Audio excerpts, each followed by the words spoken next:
They're erasing the lines. This is an audio check from Mather Park on the campus of Case Western Reserve University. This is an audio check from the Cleveland Regional Division III softball. This is an audio check. 3 games today on moving day. It is moving day. That means you win one and move on, or lose and keep playing. This is an audio check. The grass is green, the fence is blue, the dirt is brown, and the sky is gray. The lines are white. The backstop is chain link painted black. There's a Rolling Stones song called Paint It Black. Do you think they were referring to a backstop on a ball field? Joel's. You're good, Ron. Okay. Here comes Sarzucci, fresh with a haircut.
Hi, everyone, and welcome.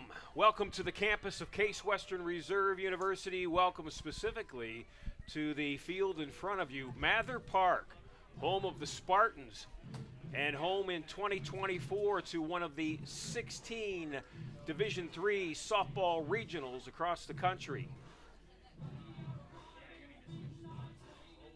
Today's game one has been delayed a bit. It was supposed to start at 11 o'clock. It will now start closer to 1:30. Weather in northeastern Ohio this morning, lots of rain, but let's credit the grounds crew, led by Joel Eckert, the Assistant Director of Facilities at Case Western Reserve, and the Manager of Operations, Casey Conti, and the Facility Coordinator here at Case Western Reserve, Katie Hadley. Those three, plus the staffs that work for them, did a great job of getting us ready to do what we're about to do, start this game. It's the host school, the number 1 seed, the 7th ranked team in the country, Case Western Reserve University. They are the home team today, and they are wearing their blue jerseys from top to bottom. Calvin University, the number 2 seed in this Cleveland Regional. They will come to bat first. Both teams are here today after victories yesterday in opening games on Thursday. This is Lexi Miskey on the circle for the Spartans. Ground ball back to Miskey.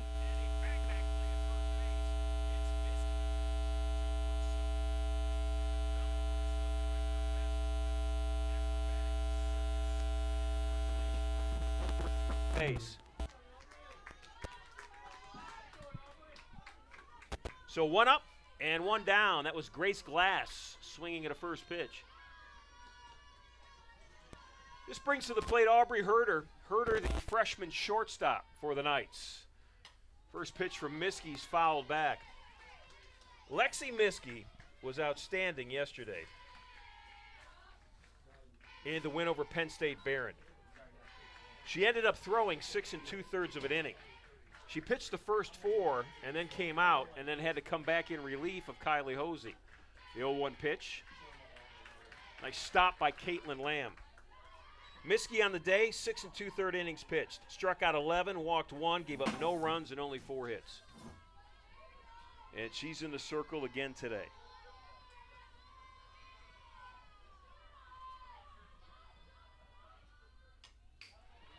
The 1-1 pitch foul back. My name is Ron Yance. My partner today, Sar Zucci. Sar is graduating from Case Western Reserve tomorrow. So congratulations. Thank you, I know Ron. It's been a long ride. What is it, 25 or 22 years as a college student, Sar? But sure feels like we're it. proud of you. The 1-2 pitch. Fly ball, Jagoda, straightaway center, and Kella, the senior, brings it in for the second out of the inning.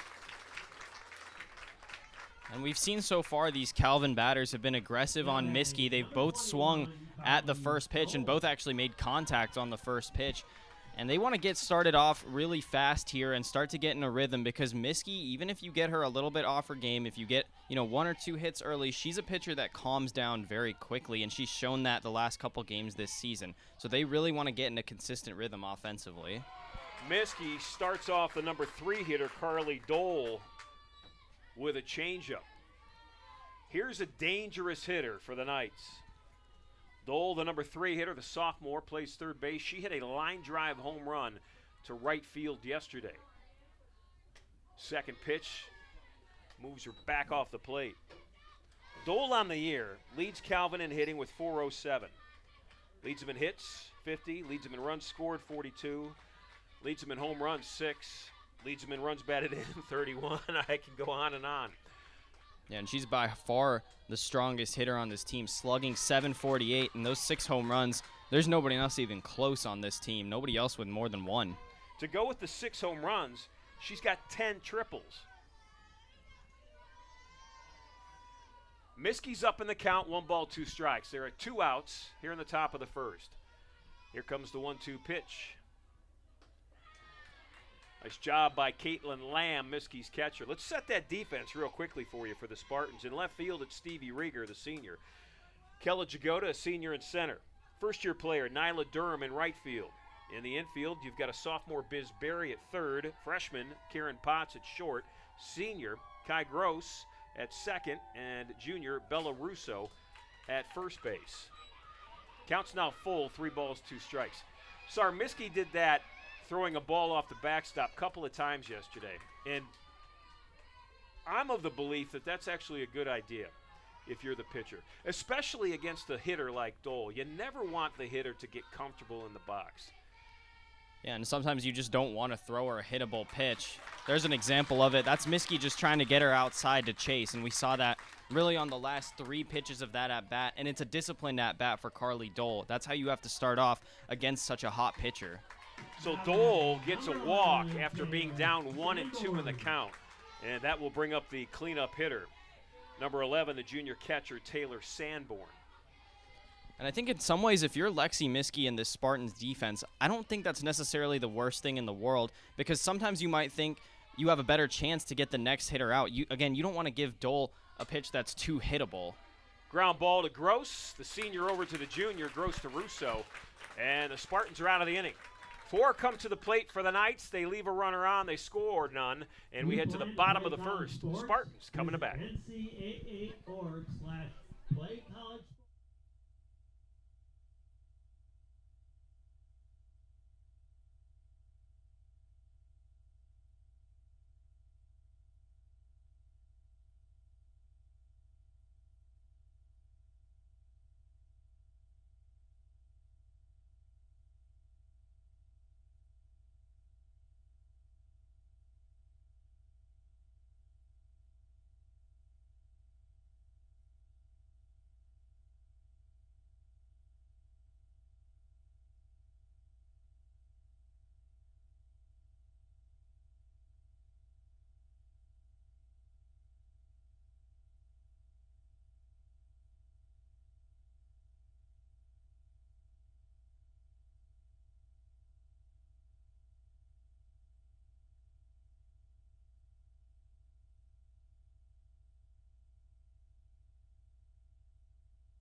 Bottom half of the first inning.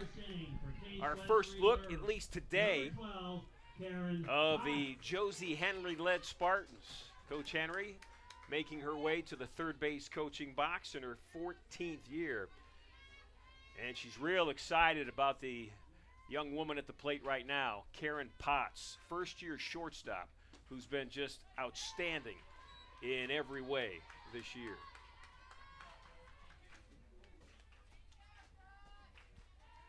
Potts hitting .432, leads the Spartans.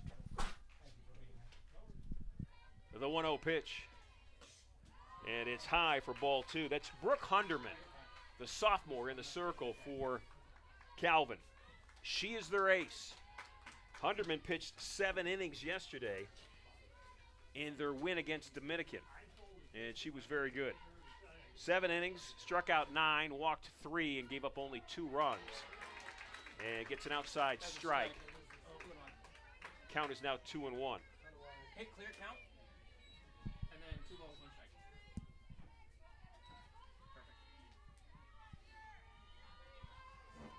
Perfect. Hunderman's in the circle. Her teammate Taylor Sanborn is behind the plate, and that's ball 3 to Potts. Let's take a look at that Knights defense. In left field, Grace Glass, a senior. In center, it's Emma Walker, a junior. In right, Tori Decker, a sophomore. Across the infield, third to first, Carly Dole at the hot corner, the sophomore. At third, Aubrey Herder, the freshman at shortstop. Here's the 3-1 pitch. And it's on the outside part of the plate, off speed for strike 2. At second base is a freshman, Emily Sweetland. Senior at first, Emily Gist. And Hunderman's ready to throw the full count pitch. Right down the middle. Not sure what Potts was looking for, but she got called looking at one right down Main Street. And I'm surprised Potts doesn't go for that. You think typically the way that she's been hitting all season, and even you go back to yesterday how well she played, That's a ball that she typically likes. That, and you're right, Ron, was straight down the middle, and I'm surprised that Potts didn't get a good hit on that one. This is Stevie Rieger at the plate for the Spartans. Rieger, the senior, solid outfielder for Josie Henry.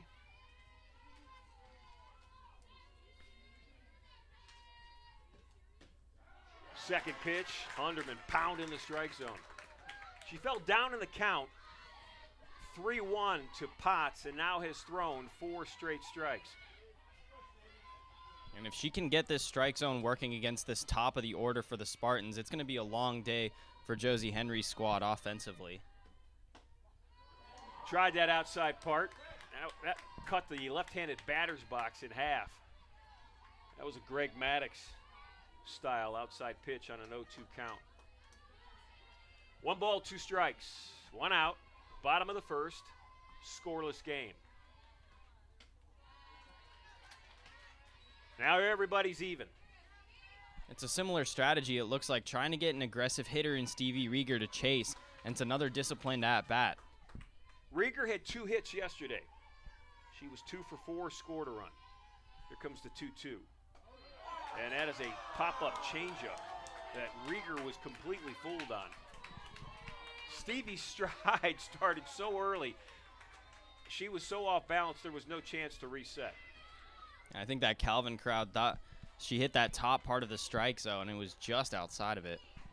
Second batter, second full count pitch from Hunderman. Pop-up. Third base. Dole over at the fence, and Carly Dole caught it. Second out of the inning.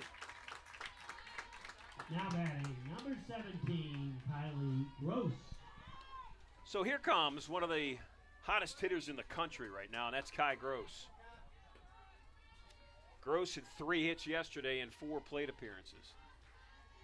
She came into yesterday off a weekend against the University of Chicago where it was impossible almost, slight exaggeration, but nonetheless point taken to get her out. And if Hunderman's able to retire the side here 1-2-3, you talk about a combined 8 hits yesterday between Potts, Rieger, and Gross. And if she starts off and keeps these guys off the board, it's going to be a great day for Calvin. Gross rolls one over on a ground ball, and it's a 1-2-3 inning for Hunderman and the Knights. We head to the top of the second. Scoreless. Tell the world we are here.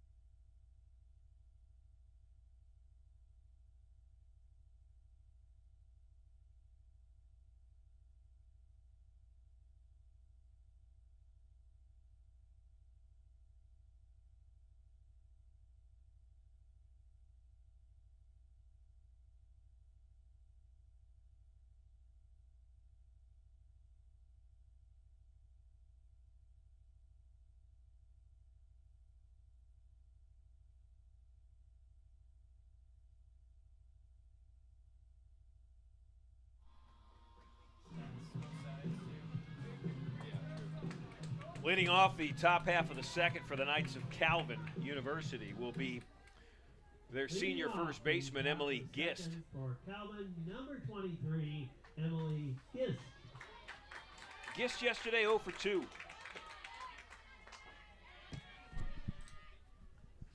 Calvin is here with a 4-2 win over Dominican. Knights knocked off the Stars in Game 2 yesterday here at Mather Park. And Gist leaned right into that one.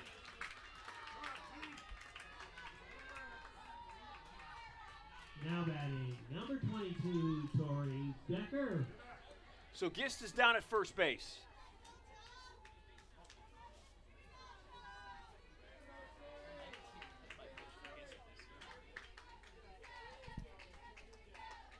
Gist doesn't run a lot, but when she does, she's successful. She's 5 of 5. Showing bunt, it's strike 1. Behind the plate today, David Barry, or as we like to refer to him, Dave. He was the fourth umpire yesterday up in the booth with us. Jason Booth is at first, and Dennis Duza is at third today. The 0-1 pitch from Miskey, showing bunt again. It's a great one. Russo didn't have it, got it, lost it. Ball's in foul territory, and Durham will bring it in. And it's a great bunt, getting that one to dribble right down the first base line. You've got to get the first baseman off of it. And Bella Russo had no time. She tried to barehand it and just didn't get the ball cleanly over. And it's also a heads-up play by Gist, seeing that the ball was loose behind first base and taking the free run to third. So Josie Henry's out talking to the first base umpire. And I think Josie, what she wants is the athletic trainer for the team to head out and take a look at somebody. And that's what's happening right now. Can't see, I think it's Kai Gross. Gross was involved, the second baseman, covering first on that bunt, and it was bang, bang. Actually, if Kai holds on to it, I think the Spartans get an out. It was... And that also would hold a runner at second, too. So that's a big play. It looks like it's going to be called an error.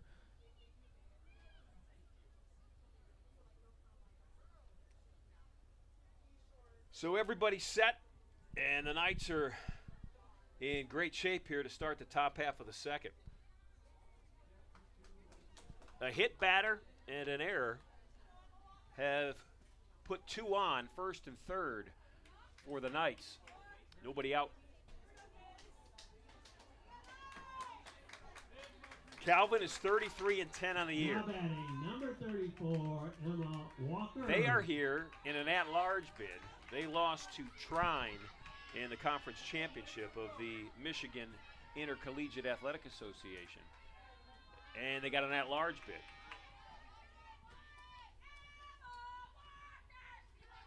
Emma Walker at the plate. First pitch to Emma is high for ball one.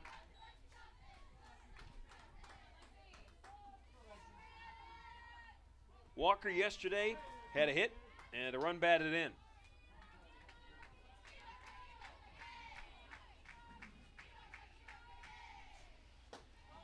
High again, it's ball two.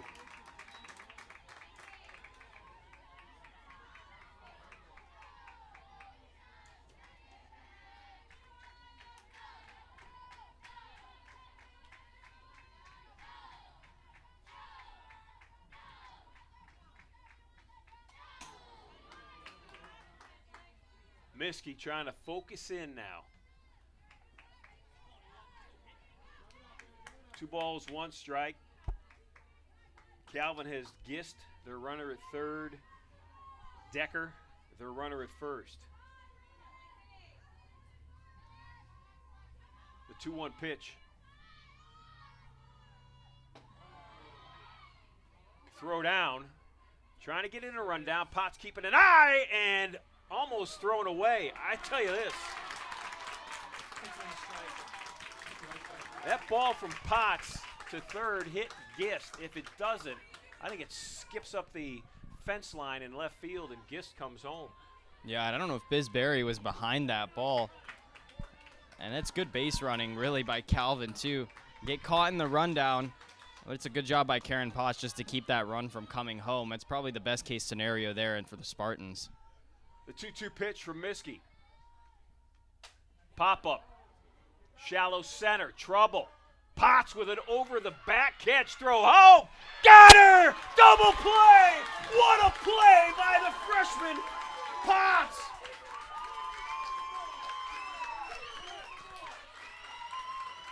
That's incredible. First off, to be able to track that ball in shallow center over her shoulder and then to make the perfect throw home. If that ball is any bit off, that runner is going to score. It's a great job by Caitlin Lamb, to get in front of it as well. But Karen Potts hit that spot absolutely perfectly. And I got to tell you, Sar, it wasn't even close.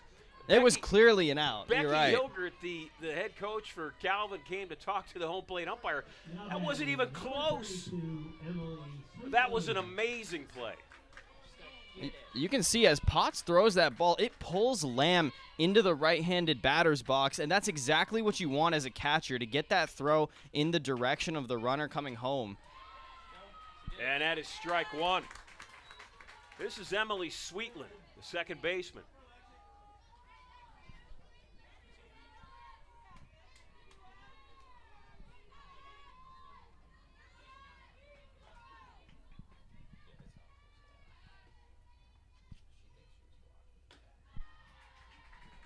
Miskey trying to get Sweetland to chase that rise ball. Lexi's best pitch is her fastball. Secondary pitch is that rise ball.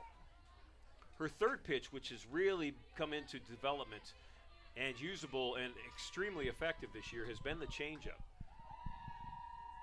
The 1-1 pitch. And that's a swing and a miss. That's the bread and butter for her, especially in this at-bat when you sort of need to calm down after all the action that's happened this inning. Just get your team settled down and go back to what's worked for you so many times over the past 3 years. 1 ball, 2 strikes. Miskey to Lamb inside, fastball, and the magic act is complete. Harry Houdini's got nothing on that Spartan defense. Wow, that's amazing. No runs. We head to the bottom of the second. Game still scoreless. Throughout the venue.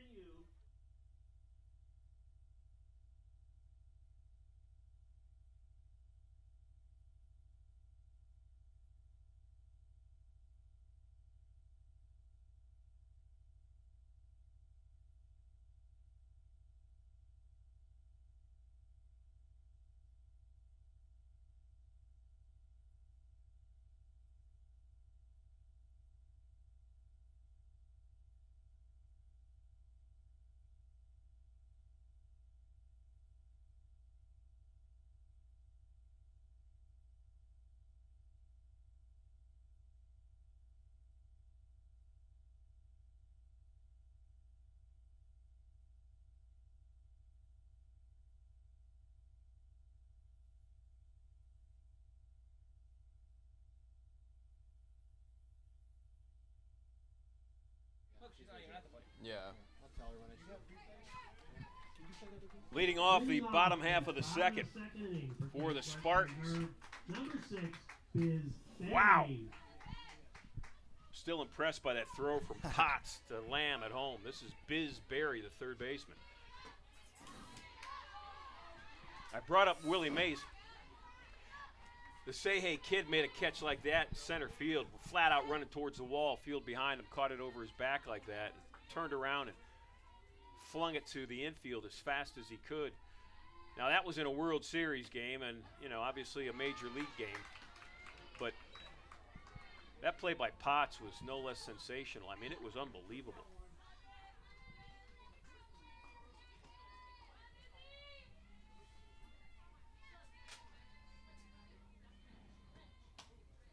Little ground ball, soft one to the freshman.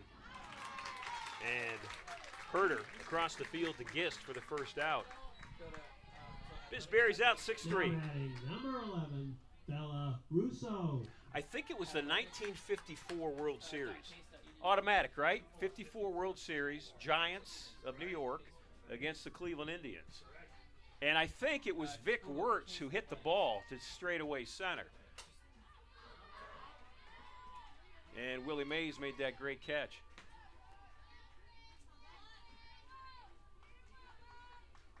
That's back in a time where in New York they had the Yankees, the Dodgers of Brooklyn, the Giants of New York, and they had Willie Mays, Duke Snider, and Mickey Mantle all playing center field.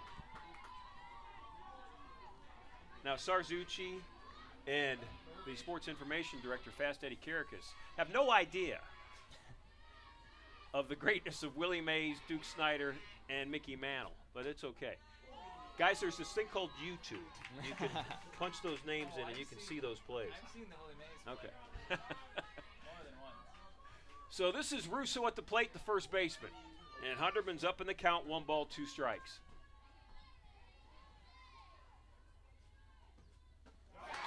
And an off-speed pitch gets Bella Russo swinging. Yeah, and it's been 2 really good strikeouts, the ones that Hunderman have had so far in this game. The one against Potts early, she got her looking on that down the middle fastball, and this time on Russo getting her swinging. Again, if she gets into a rhythm, she's a big numbers pitcher. She had 164 strikeouts coming into this game, and she really wants to just kill this Spartan momentum offensively that they've built up over the past couple games. Well, she's real confident in the circle right now. This is Nutter. Kayla's mom and dad sitting right in front of us here in the back row of the bleachers. Right down the middle. So far, Hunderman has really kept this Spartan offense off balance. And I'll go back to the Potts look at a strike 3. That look right there by Nutter. Hunderman has been able to sneak in those pitches right down the middle of the plate in an unexpected way. I mean, typically you don't want to put it location-wise in a prime spot for a hitter. And Kayla Nutter's a home run hitter. If she gets a good pitch, she'll put it over the left field fence. 2 balls, 1 strike. 2 outs, bottom of the second, game scoreless. Here comes the pitch from Hunderman. Counts now even. And that one was close. She's done a good job finding that outside part of the plate in this game so far, so I would not be surprised to see her try to go back to that. Maybe not in this at-bat, but as we go on down this lineup.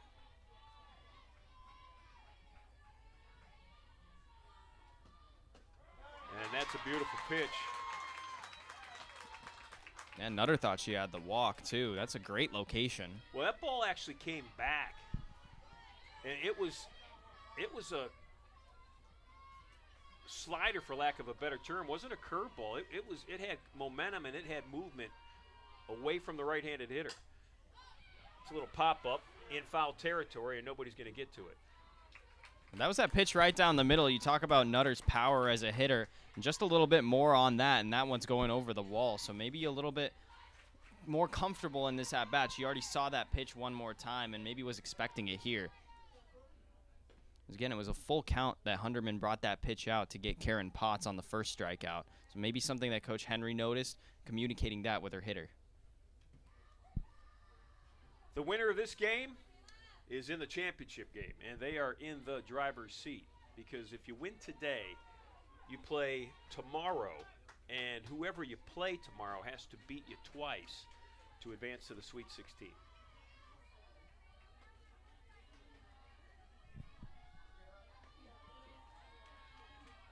Two outs, bottom of the second. Hunderman ready with the full count pitch. Nutter will foul it back and live to swing again.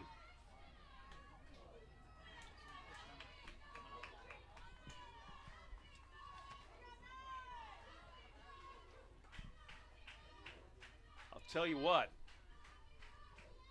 Nutter could send her teammates out of that dugout if she gets a pitch to hit here.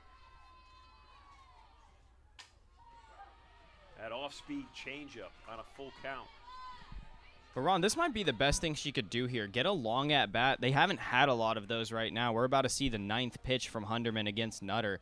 And if they can get Hunderman to sort of show everything that she wants to give these Spartan hitters, going down into the next order or the next round in this batting order could be a huge improvement for the Spartans hitting because of it. Hunderman threw 114 pitches yesterday in the 7-inning 4-2 win over Dominican. She's back in the circle this afternoon.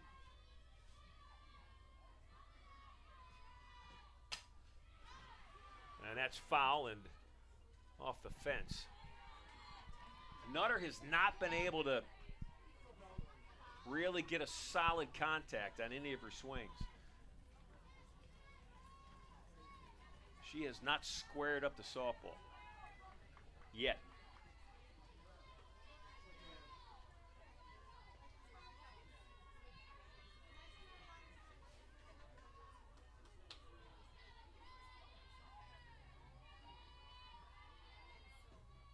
And that's ball 4.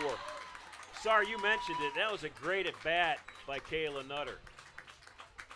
Yeah, and to come out of that with a walk as well is a huge win for the Spartans. Not only does that physically get you somebody on base and improve your chances of scoring at the very least, but it also just gets Hunderman out of a rhythm. It's the first walk that she's gotten on the day. Everything before that was near perfect. She was just coming off a really nice strikeout against Bella Russo. And now as the Spartans, you give yourself an opportunity, maybe not necessarily in this inning, but going forward, to really push Hunderman to do something different in the circle and maybe something that she's not comfortable with. It's Caitlin Lamb with a foul ball over the backstop. Lamb, the Spartan catcher. And she has been a foundational block for the team this year. Wasn't expected to be the everyday catcher. Became the everyday catcher and has never let it go. Change up, and it's off the plate for ball one.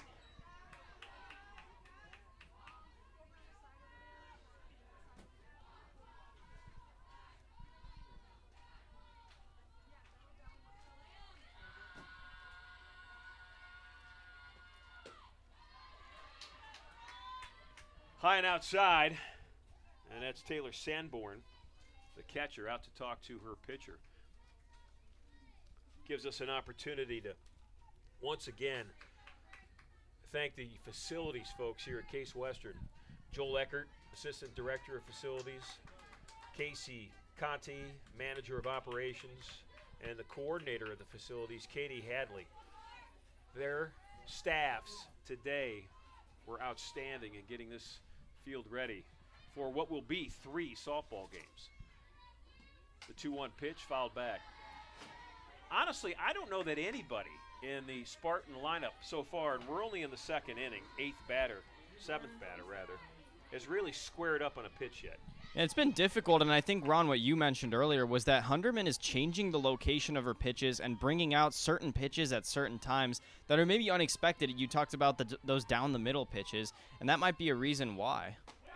And that's strike 3. Again, fooled the Spartan hitters. 1 left on base. It was a walk. We head to the top of the 3rd. Game scoreless. The NCAA.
We head to the top of the 3rd.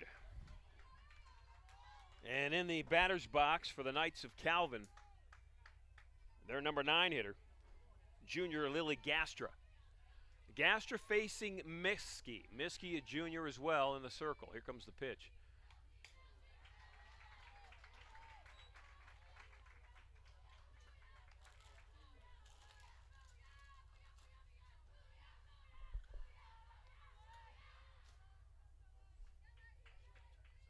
Miskey on the year, 189 strikeouts in 141 innings pitched. And that's strike 2. Lexi had 11 yesterday. The 189 so far in this single season is the 2nd all-time in the history of the program. Strikeouts by a pitcher in a single season. Sar, guess who owns the program all-time record? Well, she's chasing her own record from last year. Had 207. She has been outstanding. She's already got the single-season career mark, or excuse me, the career strikeout mark, with a whole nother year left to play. Well over 500 career strikeouts.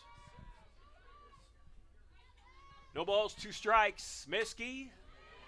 And it's fouled away. Gastor will swing again.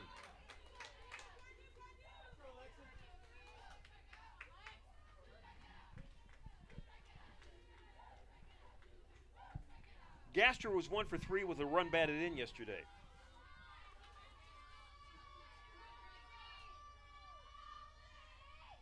Miskey's 0-2 pitch in the dirt. Nice job by Lamb behind the plate.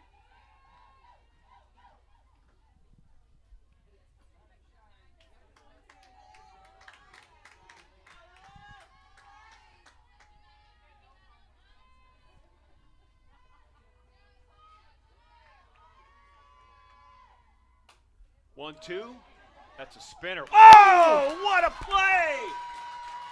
Bella Russo laid out.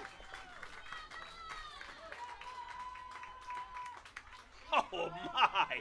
That ball was spinning off the end of Gastra's bat. If Russo, first of all, I don't know how she caught it. Secondly, if she doesn't, that's got so much backspin on it, that's a base hit. That is an incredible defensive play by the junior first baseman.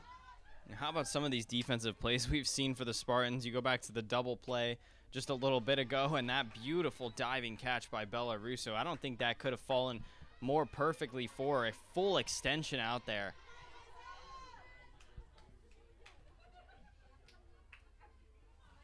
Top of the order for Calvin.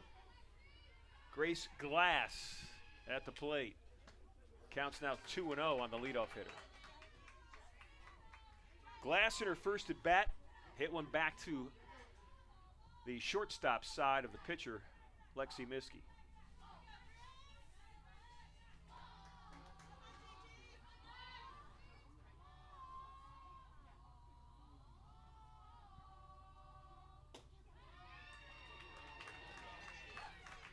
Miskey gonna have to work back. Walked only 1 batter yesterday.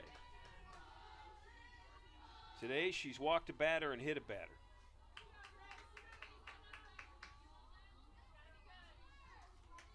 It's 1 pitch at a time right now, though, on a 3-0 count. Here comes the first one. And that's on the outside corner for a strike.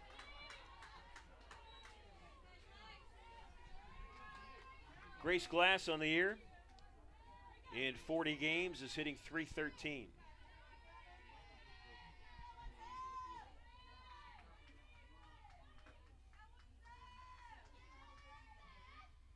Second pitch, Miskey to Groves. Kai up quick, got her! Deflection off Miskey's glove over to the senior second baseman and Russo. I don't know how tall Bella is. Let's say 5'6", 5'7", but when she stretches out, man. Now batting, number 20, Aubrey Herner.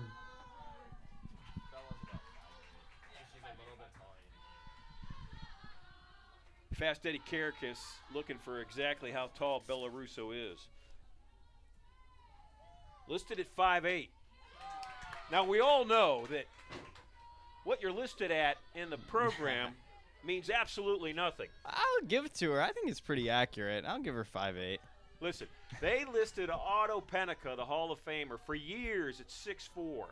And if Otto is scratching 5'11", it's a lucky day. That's a little flare. Russo almost makes another great catch.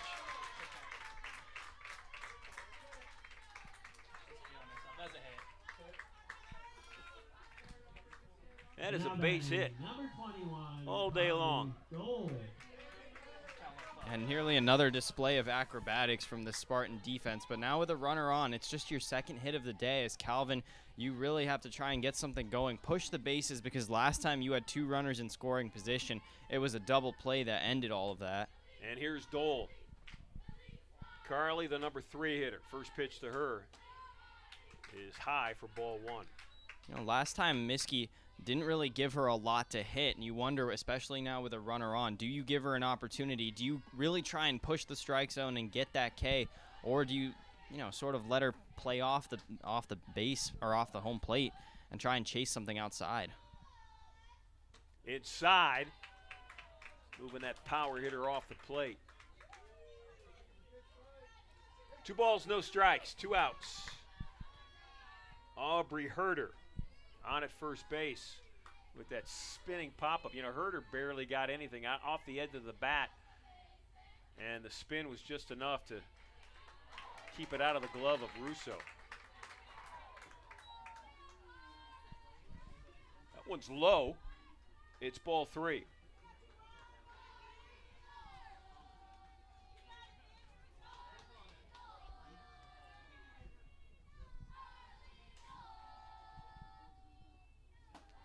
And that's right down Main Street for strike 1. You know, what is it in the major leagues now where they, you know, you throw 95 pitches, but they say 67 of them were like, was it high intensity or some, you know, there's some sort of term for it now. What's it called? High effort, maybe? In situations of, you know, adversity. Like Miskey, in every inning of this game so far, has had pitches like that. 2 quick outs, then you get a spinner for a base hit. Now you're facing the number 3 hitter in the lineup. And you've worked your way all the way back to a full count.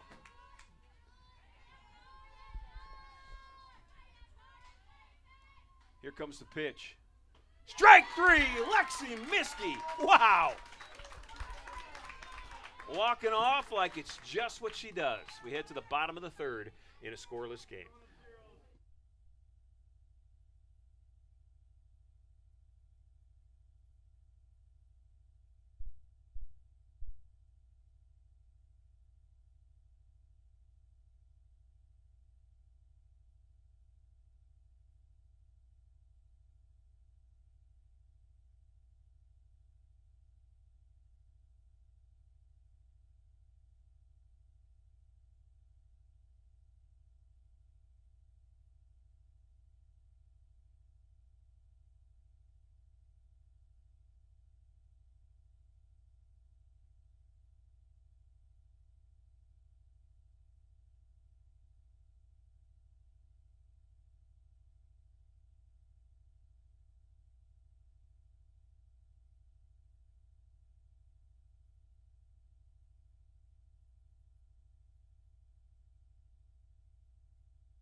I'd like to introduce the press box to anybody listening today. To my far left is Doug Milliken from the NCAA, joining us for the 2nd year in a row. What?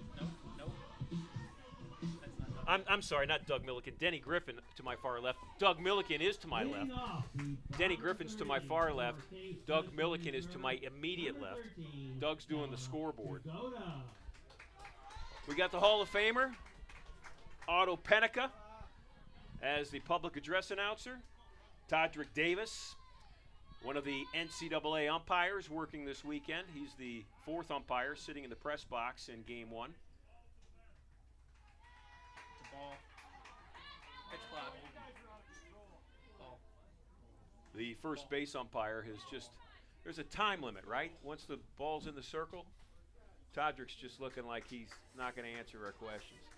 I told him I wanted him to be Gene Steratore, and he said absolutely not. Well, he didn't say that, but. So they're going to talk about it.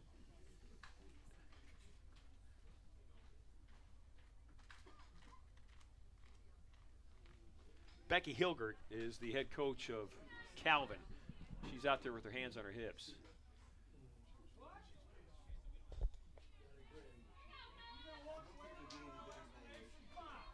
And the call stays. It's ball 1 on the hitter, Kella Jagoda. I didn't get to finish who was in the press box. Fast Eddie Karakis, the sports information director, and then my partner, Sarzucci.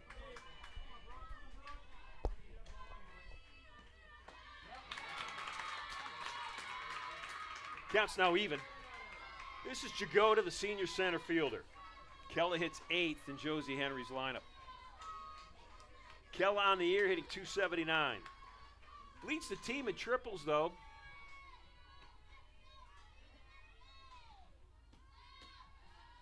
And that's ball 2.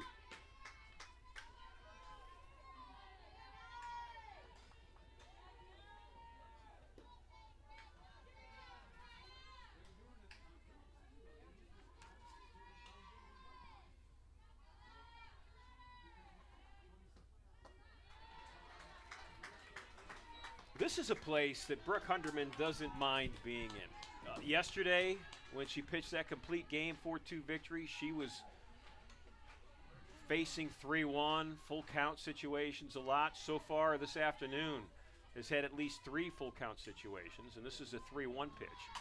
And that's a ground ball through the legs of the pitcher. That is perfectly placed. There was maybe a, I don't know, 8-inch gap between the left and right ankles of Brooke Hunderman, and that's exactly where Jagoda put it. It's a big hit, too. It's your first hit of the day as the Spartans. You didn't get one in either of the first 2 innings, and you're going to go back to the top of your order. If Nyla Durham can get on base, you get your best part of the lineup back up to bat. Let's see if Durham drops a bunt. Hands are down, bunts down, fielded, fair, and the runner, Jagoda, is down at second. That's what you need to do. Get a runner in scoring position. You get Karen Potts, and you're probably going to see Stevie Rieger unless we see some sort of double play situation here. And that's exactly what you want if you're Coach Henry. Again, the top of the lineup, the part of your lineup that's been hot over the past couple weeks and then even yesterday. Potts coming to the plate with a bit of a chip on her shoulder, I bet. She's a competitor, and she got caught looking on a pitch down Main Street in her first at bat. Oh, too aggressive. Out on her front foot, and that is that's a first-year mistake right there, I think. She was, I don't know. If I'm in her head, I'm thinking she was looking at a shot of redemption, comes at that first pitch. It was outside and off speed, and that's a huge out for Hunderman. That is a huge out.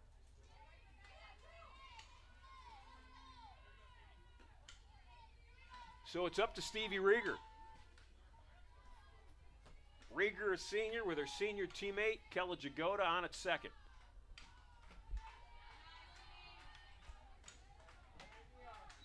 They are outfield mates. Rieger, the left fielder, Jagoda, the center fielder.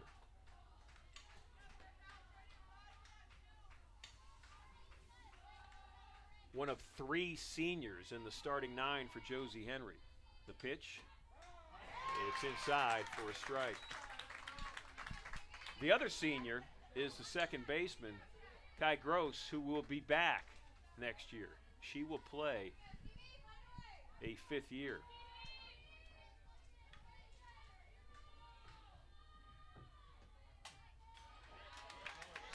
And again, Rieger not on top of that ball at all. Potts, you saw it, just a little floater to the third baseman, way off balance. I guess you could say Jagoda's ground ball up the middle was definitely the hardest hit ball that the Spartans have hit so far. Hunderman's done a great job keeping everybody off balance. And that one hopped into the catcher, Taylor Sanborn. And Ron, outside of a couple foul balls, I don't think we've seen a ball from the Spartans that has left the infield. We haven't seen really any flyouts, lineouts. It's all been pop-ups and ground balls inside if it's not been a strikeout. Counts even at 2. 2 outs, runner at second. Hunderman to Rieger. It's fouled away, down the line, and off the top of the dugout. Ready to catch it was Carly Dole. Carly did everything but climb the chain link to get that.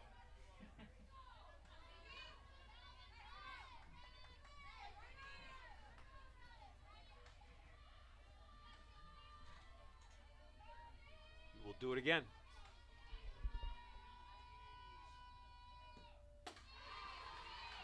Count is now full.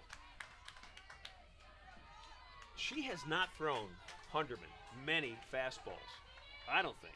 It's been a lot of off speed, I think, and I think what she's doing with these Spartan hitters today is changing their eye level and changing their location, or changing her location rather with her pitches. It really hasn't, I agree with you, been speed that's caught these batters. That's a pop-up. That'll be the 3rd out of the inning. Dole's under it, and Dole brings it in. We head to the top of the 4th in a scoreless game.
Taylor Sanborn. Top of the fourth for the Knights of Calvin.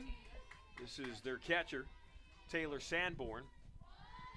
Taylor grounded out to Kai Gross at second in her first at bat.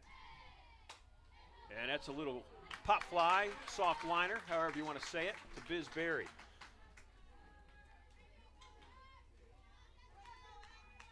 Now batting, number 23, Emily Gist. Emily Gist. Gist crowded the plate in her first at bat, took one in the left hip on the first pitch.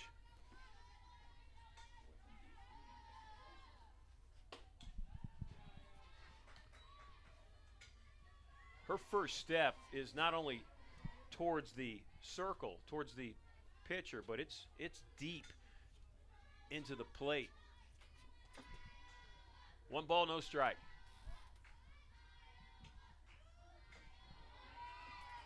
And that's strike one. And here's the competitive battle between batter and pitcher right here with these two, Miskey and Gist, because, Gist is trying to take away Miskey's ability to throw that inside strike. And Miskey is saying, listen, you're not going to take that away from me. And there's another inside pitch right underneath the hands. And the risk that Miskey runs is doing what she did in the first at bat, hitting Gist and giving her a free pass.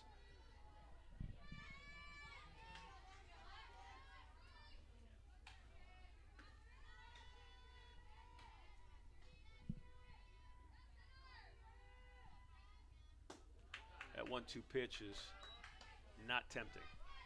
But Ron, that's what you talk about. Sometimes you want to throw those pitches well outside just to give them a different look. 2 balls, 2 strikes. Miskey in the circle, Gist in the right-handed batter's box, and here comes the pitch. Line drive, solid shot, left center field.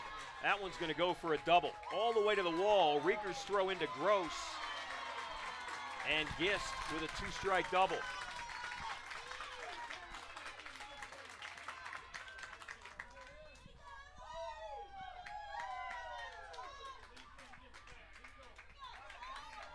She has been on base twice today. Number 22, Tori Decker.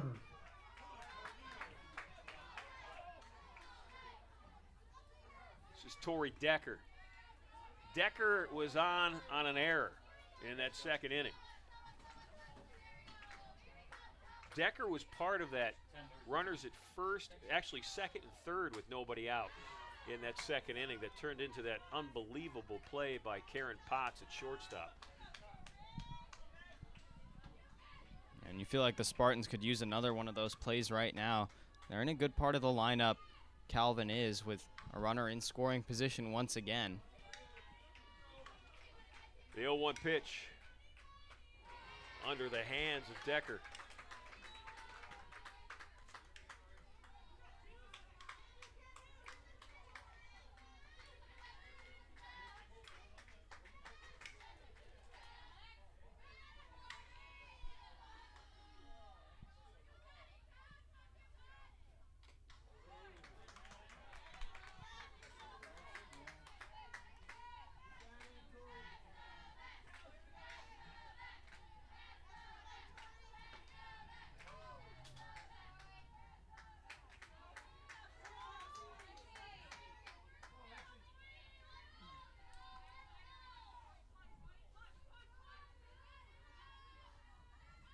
No balls, 2 strikes. Miskey with a changeup, and it was a beauty. That is a called strike 3. Now batting, number 34, Emma Walker. Ron, you mentioned that changeup earlier from Miskey, and that's just the perfect time to bring it out. It had been a long time since we've seen it, and I think that's probably the last pitch that Decker was expecting in that at-bat. Especially in an 0-2 count, you expect her to throw something outside and force you to chase, and that was just great timing by Miskey. Speaking of great, how about the block by Caitlin Lamb there? Lamb keeping that Knights runner on at second base. Caitlin, the Spartan catcher. This is Emma Walker.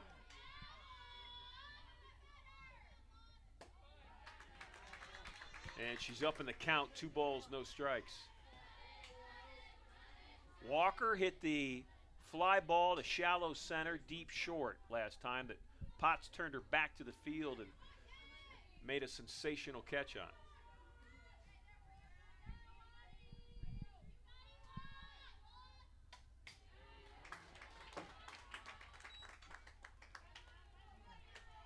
Sar, are you completely done now? No last-minute papers to hand in or anything? All done. I've been done for about a week now, actually. Have you paid your bill? I hope so. Any outstanding debt to the university? I think I'm all cleared, Yeah. and I would hope that they would let me know if I'm not. 2-1 pitch.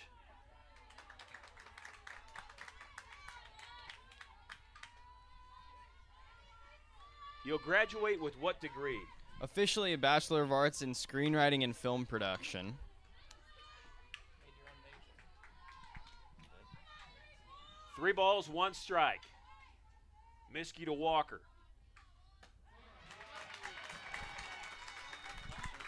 And there are now runners at first and second. Sar, you just recently directed, produced, and distributed a movie short, correct? I did. My short film as a capstone project. Had a screening here on campus, and yeah, now just in that distribution stage. I watched it 2 weeks ago. I think you sent it to me, and it was outstanding. I appreciate it. 2 outs for Miskey. Inside pitch, and it's called ball 1. Calvin being very selective. Miskey missing, but boy, I tell you what, not by much. This is Emily Sweetland.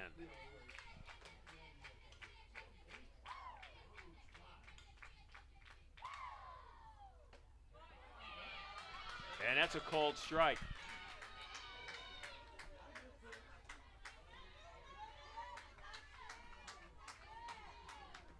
Miskey tugs on that warmer on her right elbow. Ball in her right hand. Here we go.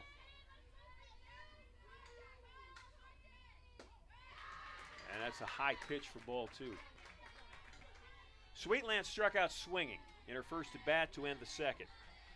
Miskey would like to repeat the scenario here to end the 4th.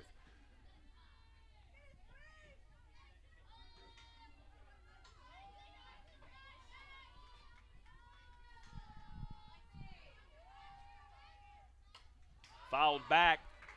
She'll have her opportunity on the next pitch. And we've seen her get a couple batters inside on a swinging strikeout, and I would not be surprised to see her try to jam Sweetland once again, get that low inside corner, and try and force her to swing at something that really isn't hittable.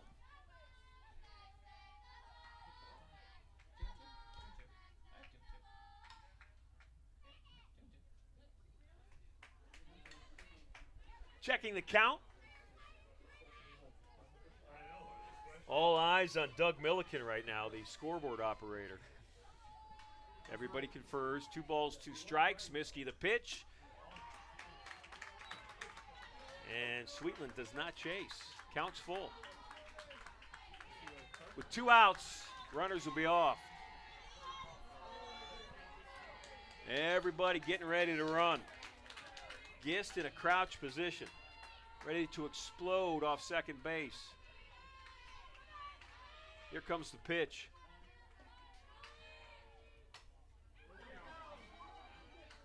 And that's foul down the left field line. For a moment, only a moment, I thought Rieger might have a shot at that.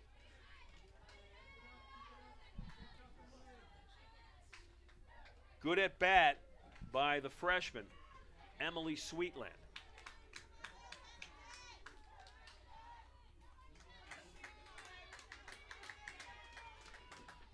Miskey in the circle, stares in at Lamb or catcher. The 3-2 pitch. Under the hands, ball 4. Wow, Lamb thought they had her struck out. Yeah, that was that inside pitch that I was just talking about, and I think Miskey thought the same thing. She was going to get a swing, and I'm not sure if she was trying to hit that corner and get her looking again, or try and force her to chase it, but either way, just miss the spot, and that's a big walk if you're the Calvin Knights. So the bases are full of Knights. They've got a double and 2 walks in the inning. And at the plate, the number 9 hitter in Coach Becky Hilgert's lineup, Lily Gastra. Gastra flew out to first on a great catch on a pop-up by Bella Russo.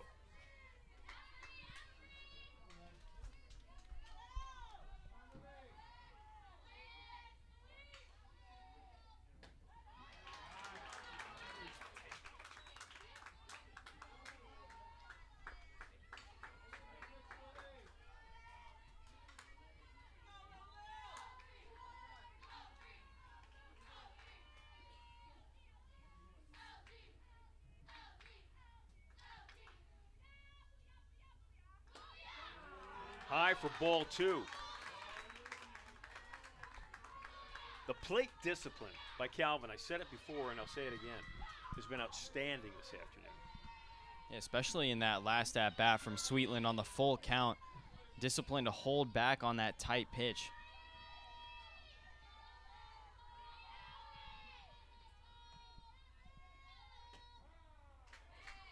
Out at first! Oh, my!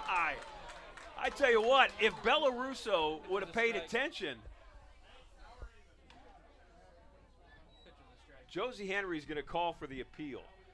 She's going to ask the home plate umpire if she can walk out and ask the first base umpire if she can appeal to the home plate umpire for a better view.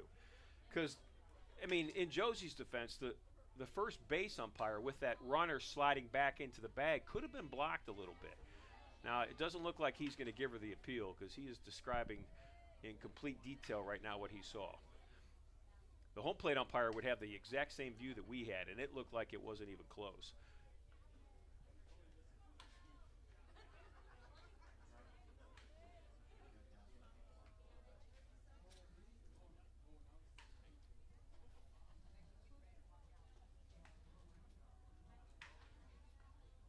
This is a huge moment. This would be a third out with bases loaded. It would be the second time the Spartans have gotten out of a huge jam.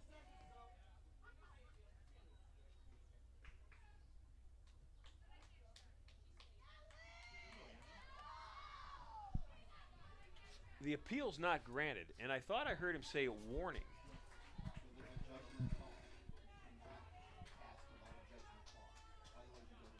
Well, that's just like a bang-bang. That's not a judgment call. Ball strikes is something that you can't appeal.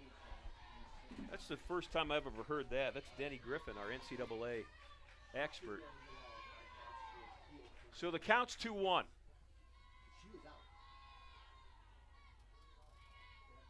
And it's fouled back for strike 2. So all you can do is take care of what you can take care of if you're the player right now. And if you're Miskey and your teammates, you need this out.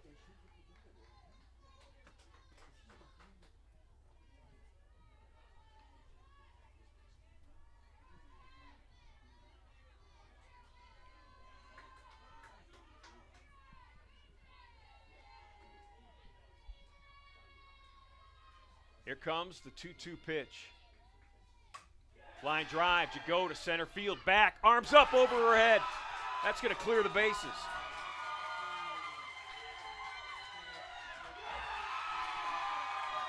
The number 9 hitter, Lily Gaster, on a 2-2 pitch, just cleared the bases.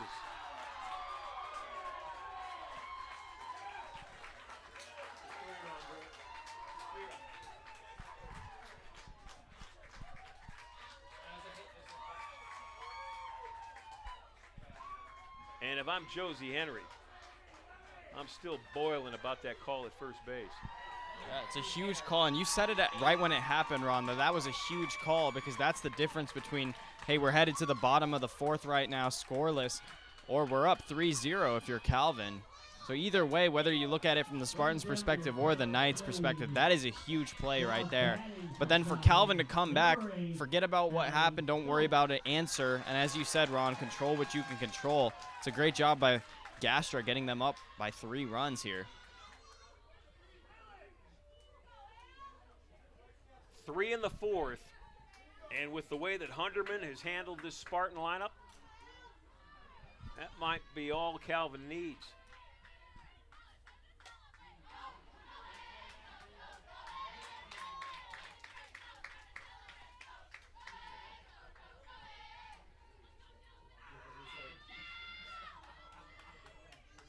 What I want to know is what not, if that's a judgment call, what's not a judgment call? Can you appeal nothing? That's what I want to know. I mean, I've been around softball for 20 years. You've always been able to go out and ask the umpire who made a call in the field of play if he could ask the other umpire who had a better view for his call. Ball strike thing you can never argue. You get immediately thrown out if you argue balls and strikes.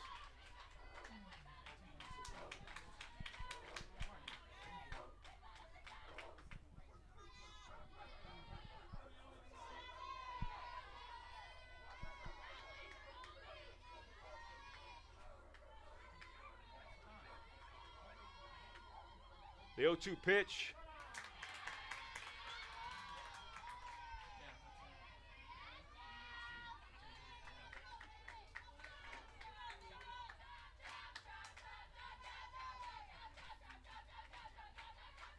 Grace Glass at the plate.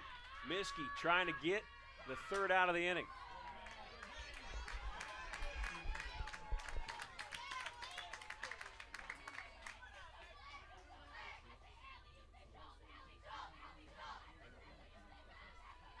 If that's Earl Weaver or Billy Martin,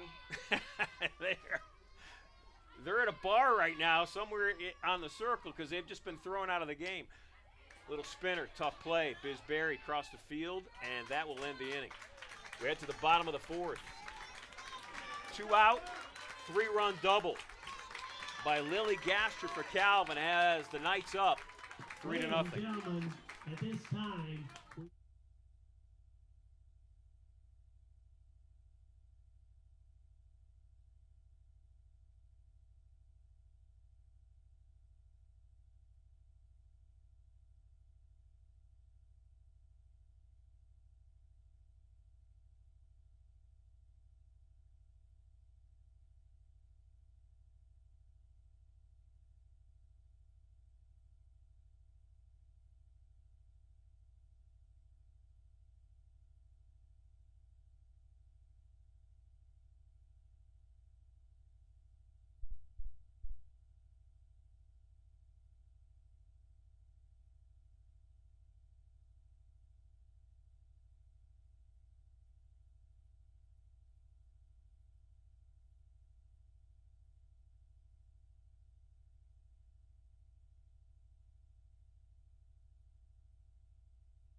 Right, but wrong. leading off the bottom of the fourth inning for Case West Reserve. So if you're the Spartans, 17, Kylie Gross. you got to live in the moment.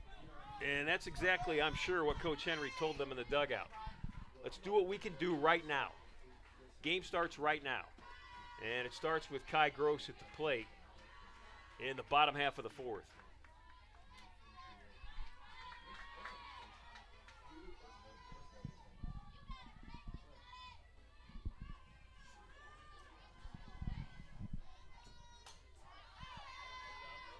Underman got Gross to swing at a pitch that I'm sure Kai would like back.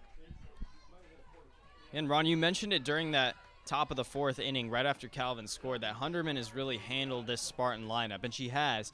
And if you're this Spartan team, you've really got to push something, and I'm not sure if that's what Kai Gross was thinking right there, is I got to swing at something and try and get a hit down, because Brooke Hunderman has been on top of her game today. 2-1 on Gross. Kai, the number 3 hitter in Coach Henry's lineup.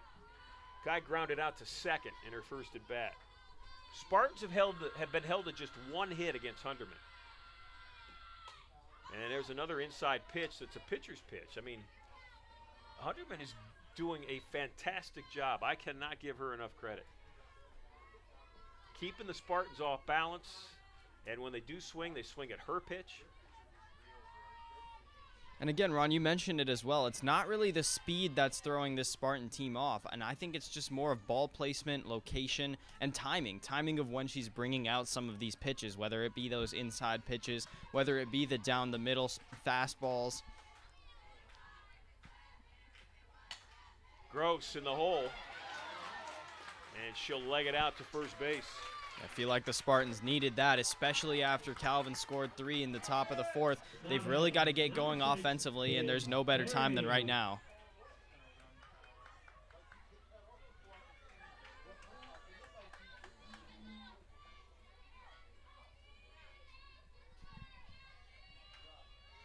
Bisberry at the plate. Berry first pitch swinging. It's a pop-up. Right field, first out of the inning. Tori Decker with the catch. Now batting, number 11, Bella Russo. Hunderman in the game. Let's review. First inning, 3 up, 3 down with a strikeout. Second inning, faced 4 batters, walked 1, struck out 2. Third inning, faced 4, left a runner on at second. Jagoda was on at second with 1 out and was stranded there. Jagoda was on at second with 1 out in the top of the order up. She got Potts and Rieger to pop up.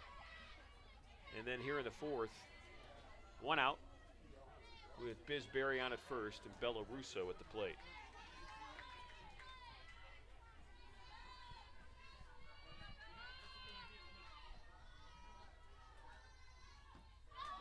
Over the head of Russo, throw down to second, and Berry is in safely.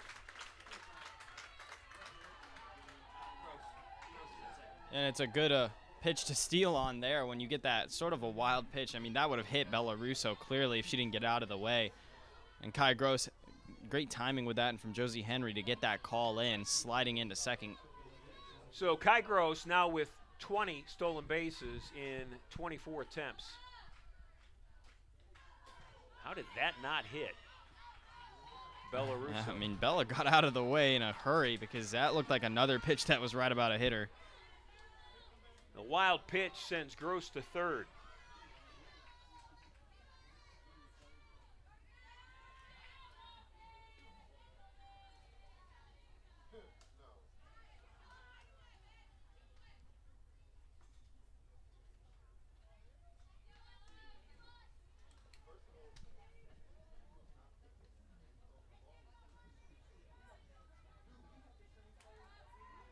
In high school, there had been a rule change this year where if there's a defensive huddle like that, actually it wasn't an official timeout, but if the coach would call a timeout to go talk to her pitcher, you as the offensive coach would have to call a timeout to talk to your batter. You just couldn't grab the moment.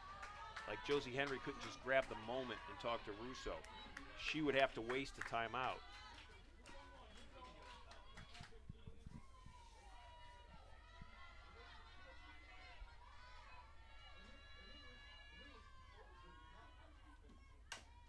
Rolls it over. Play at the plate. Safe. No, they're going to call her out. That's a high tag and a low slide. Well, you know, what do I know? I'm 0 for 2 so far. And I'm honestly surprised to see Kai Gross take off and run at that when you're going from third base on an infield play. Sometimes you just let that go for an out or wait until that fielder's choice goes to first base, and then you maybe try and take off if you're in between the base pads there. I'm surprised they risked that because, you're getting a couple hitters that, you look at Kayla Nutter and how well she's done as a power hitter this part of, later part of the season, that you might be able to send a couple runners home if you get them on the corners like that. 2 outs. Urso's on at first on the fielder's choice. And the throw home from Sweetland at second to her catcher Sanborn to get Kai Gross at the plate.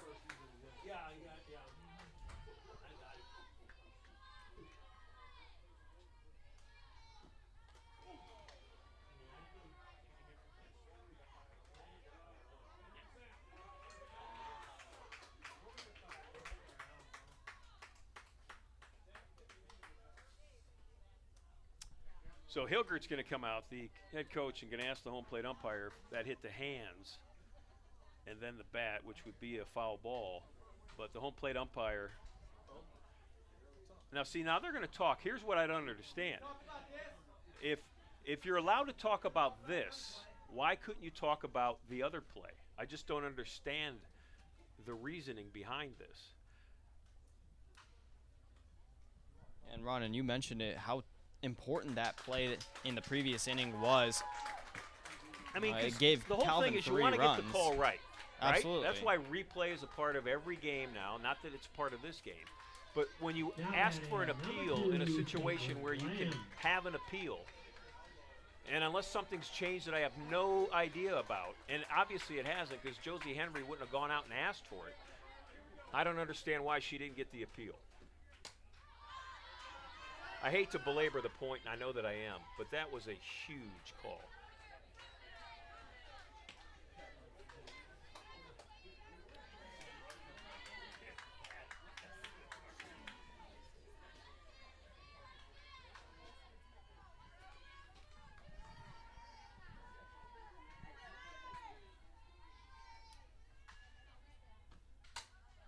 Lamb fouls it away. Counts now 0-2. 2 runners on. This is a big moment. You talk about big hitters. Lamb drove in 2 runs yesterday, and they really need to get something here. The Spartans do. Caitlin Lamb in her season so far has hit 2 home runs. Shows bunt, pulls it back. Obviously with 2 strikes, she's not bunting. She's just trying to give Hunderman something else to look at.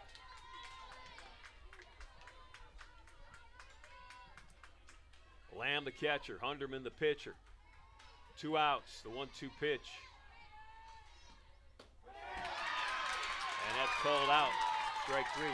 Head to the top of the 5th. Knights up 3-0.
Off the top of the 5th inning for Calvin, number 20, Aubrey Herder.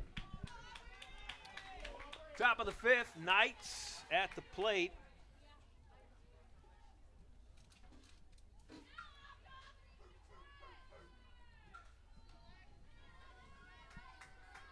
Aubrey Herder will lead off the inning.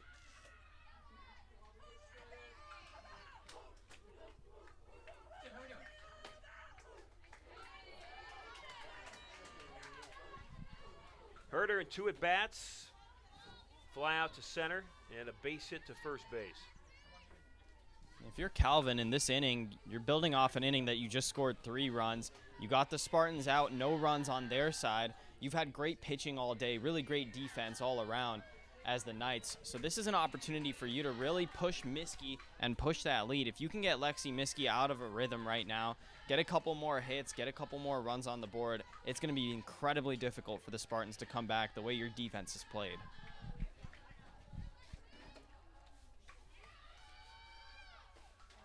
Two-0 pitch is called for a strike. Strike, yeah, 2-1.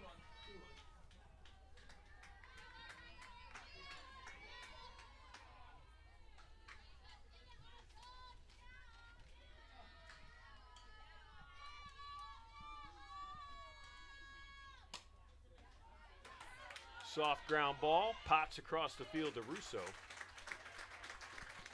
And Herter's out for the first out of the inning. Now batting, number 21, Carly Dole steps to the plate. Dole 0 for 1 today. Struck out to end the third and walked in the first inning.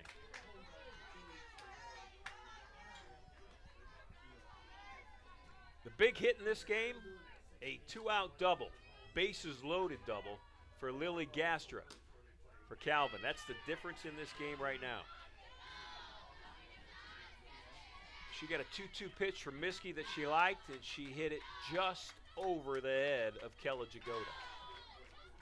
Jagoda almost made a great catch.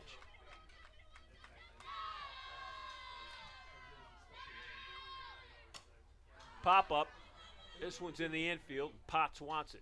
Karen will take it, and there are 2 outs.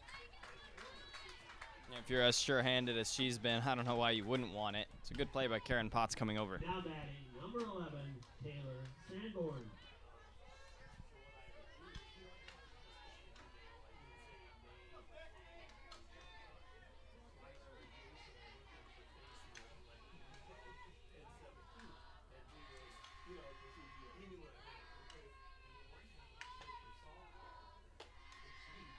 First pitch to Taylor Sanborn is called high and outside for a ball.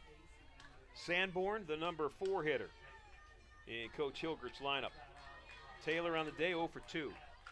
Ground out to second, a line out to third.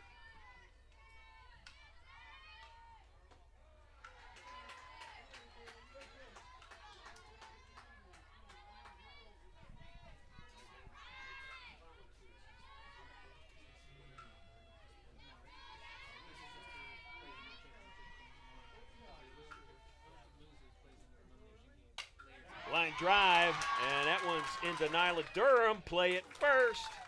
And a nice play by Durham. Made it close, but it's a base hit by Sanborn.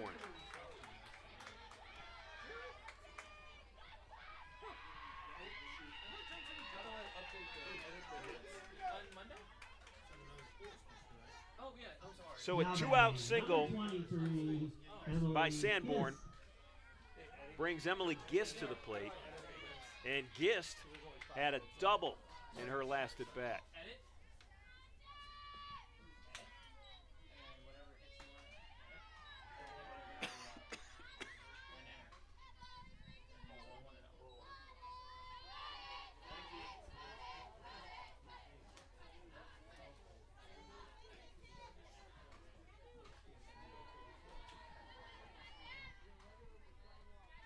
The 1-0 pitch. Swing and a miss. Emily on the year, hitting just under 300. 296 coming into the day today.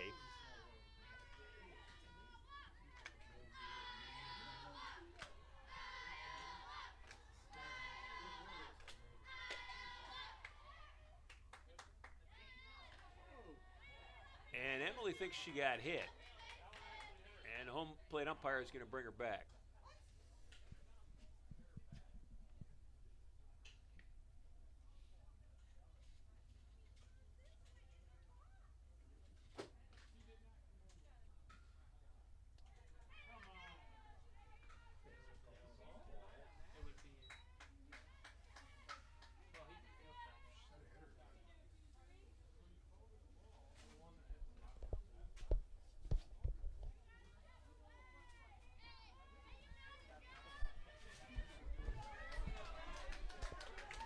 So it's 2 balls, 1 strike. And this is Gist at the plate. There are 2 outs.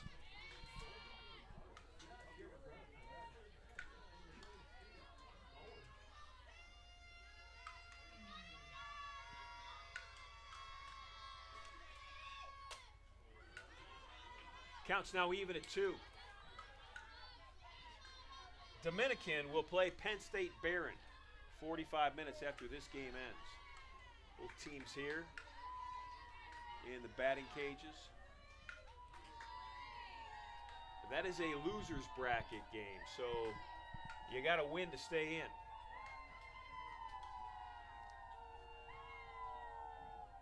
The 2-2 pitch, and that's a long fly ball left field down the line, and it is foul. Over the fence, but foul. And that was just a few feet from being a home run.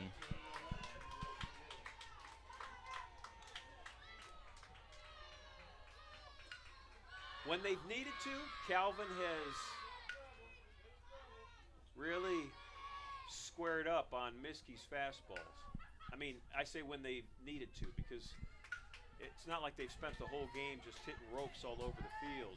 They have had one key hit, and it was a rope to straightaway center field. That'll bring the count full. And on the flip side, Hunderman, Brooke, the pitcher for Calvin, has just the entire game kept the Spartan batters off their balance. That's been the storyline. One key hit, a bases loaded double, and then the work of Hunderman in the circle for Calvin. And the Knights with a 3-0 lead.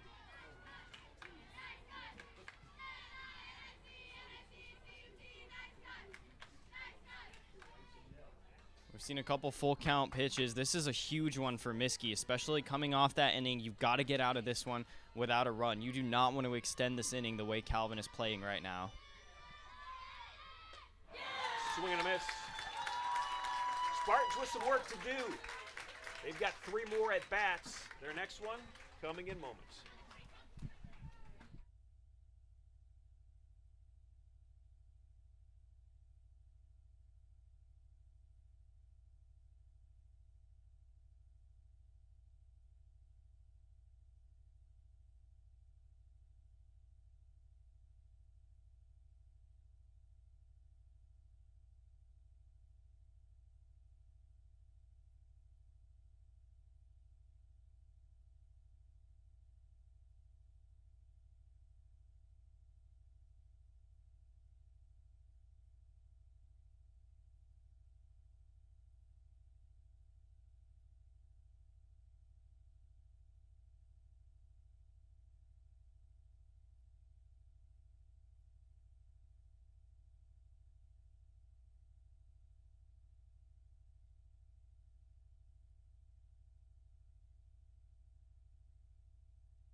Kellen Jagoda will lead off the bottom of the 5th for the Spartans. Jagoda led off the bottom of the 3rd with a base hit.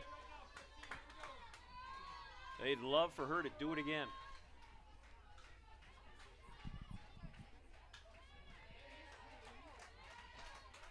You know, we don't have a pitch tracker or any of those fancy tools, but I'd really like to know the percentage of off-speed pitches that Brooke Hunderman has thrown against the Spartan lineup. It's got to be up there. Yeah, you mentioned, Ron, a couple innings ago that it hasn't been a lot of heat, not a lot of fastballs, and it's been just a lot of change-ups, a lot of just off-speed breaking balls, what you call the kind of a slider-type pitch that she's gone to a couple times. But I think, you know, if I had to guess, it seems like about 3/4 of these pitches are off-speed in some fashion. She has been crafty, and she has earned the 3-0 lead. Soft fly ball. It's Emma Walker in center field, first out of the inning. Now batting, number 33. Right fielder Nyla Durham, the first-year player, now at the plate for the Spartans. Well, if they could somehow get Durham on. She has got speed. Case Western had an opportunity last inning, and that's another pop-up.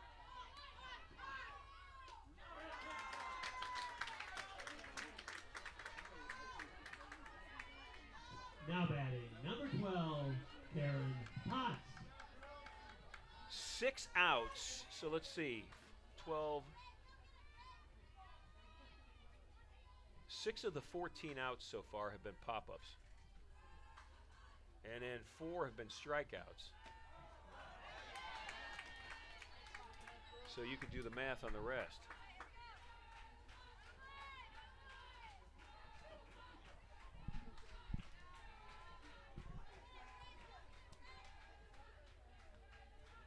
This is Potts. Karen is 0 for 2. Struck out looking in her first at bat to lead off the game and popped up to the third baseman in the third.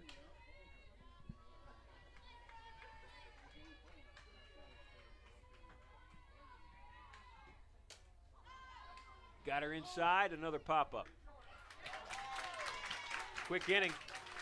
1, 2, 3. Go the Spartans. We head to the top of the 6th.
Tori Decker steps into the batter's box for Calvin. The sophomore right fielder. Tori 0 for 2 today. On an error in the second inning and struck out in the third. Durham almost with a diving catch. That's Jagoda in center, and Decker's in with a double.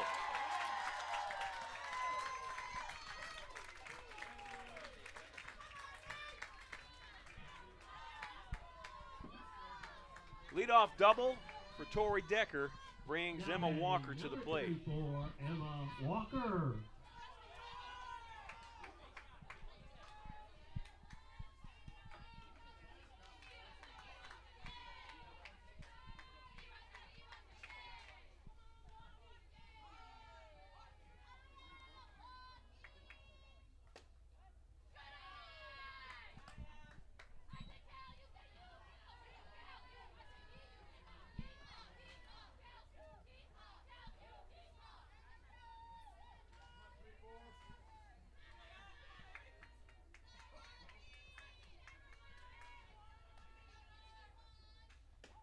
Two balls, no strikes.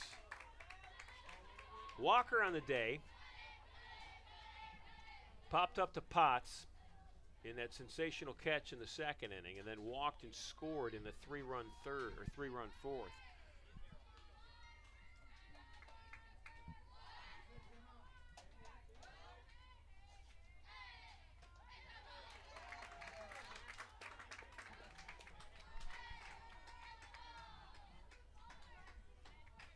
You gotta wonder, Sar, how much Miskie's got left. Yes. Complete game yesterday. I mean, she was credited with 6 2/3. There was a little hiccup in the middle of the game when the Spartans tried to go to Hosey with a 4-0 lead. But, Lexi, you talk about max effort. I mean, she throws it hard all the time, and I don't know if she's starting to wane a little bit.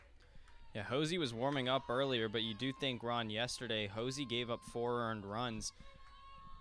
And you wonder if that affects how confident Coach Josie Henry is to put her in. Well, it absolutely does.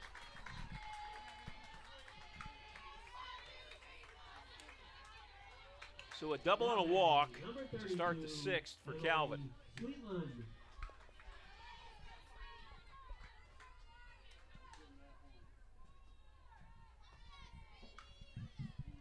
Emily Sweetland at the plate. Walk and a strikeout for Emily.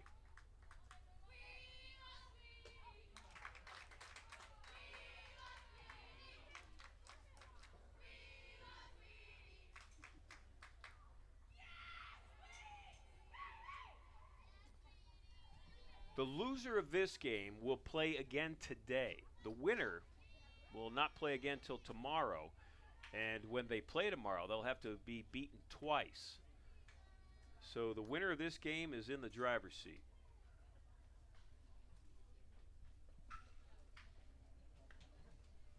Next, we'll have Dominican against Penn State Barron. The winner of that game will turn around and play immediately, and they'll play the loser of this game. And all that happens today.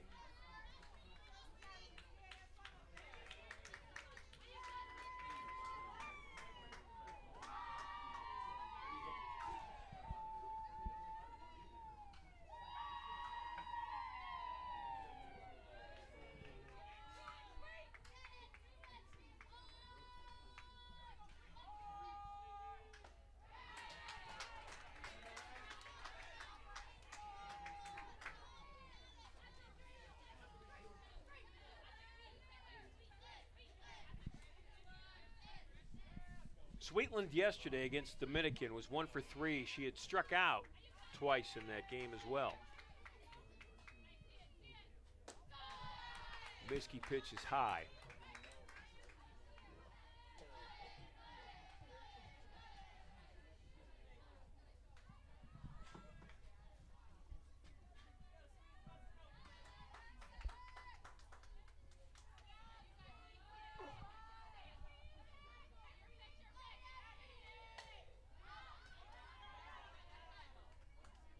Counts even at 2.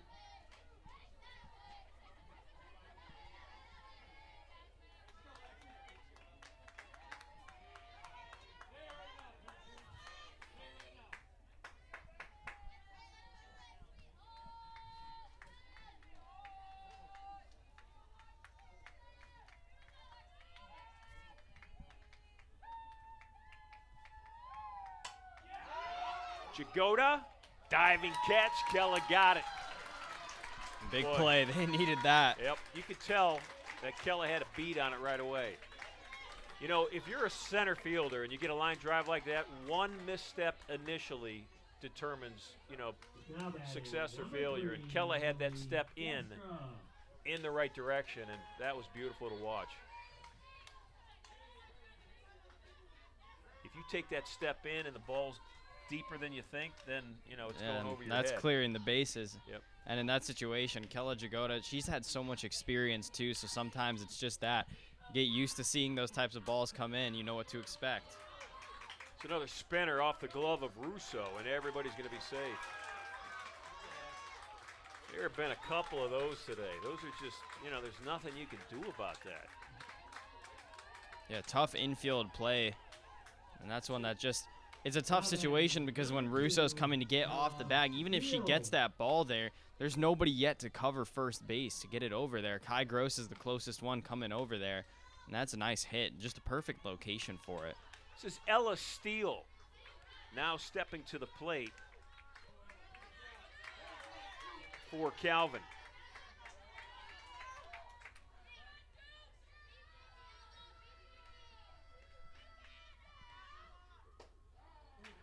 And the first pitch to Steele is a strike. 1 out. Bases full of Knights. Calvin up 3-0. We're in the top half of the 6th.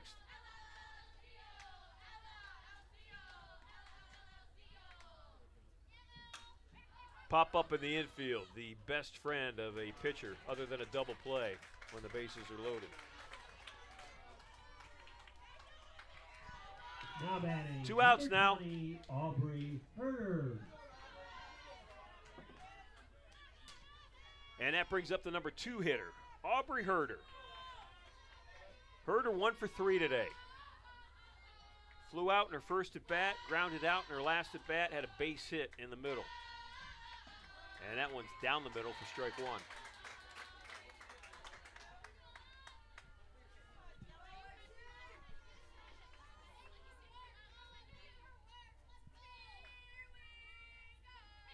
Miskey trying to keep her team in this softball game right now.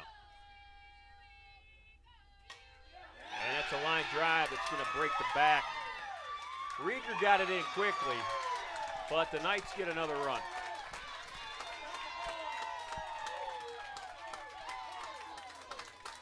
The freshman with a huge run batted in.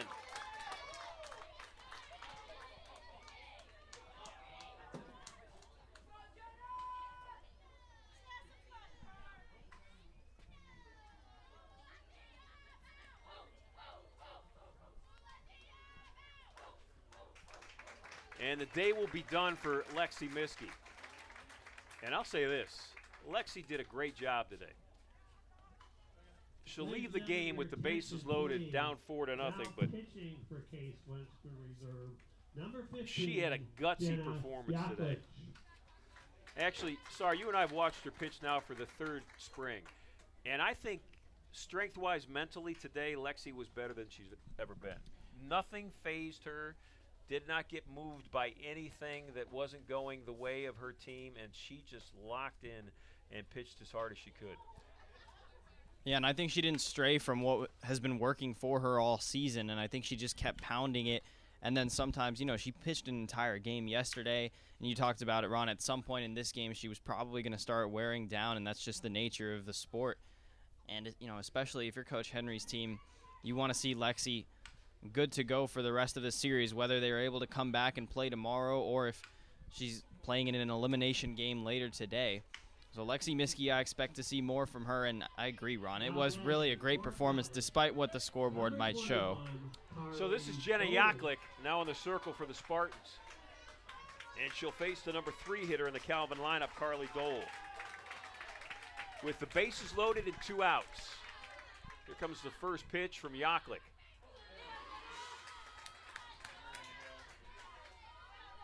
Dole wanted it.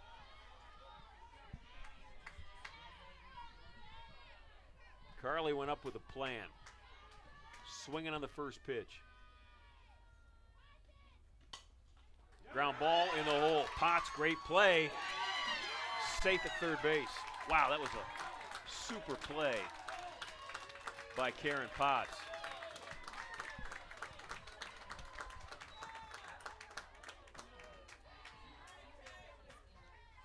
Another run in for the Knights. Now batting, number 11, Taylor Sanborn.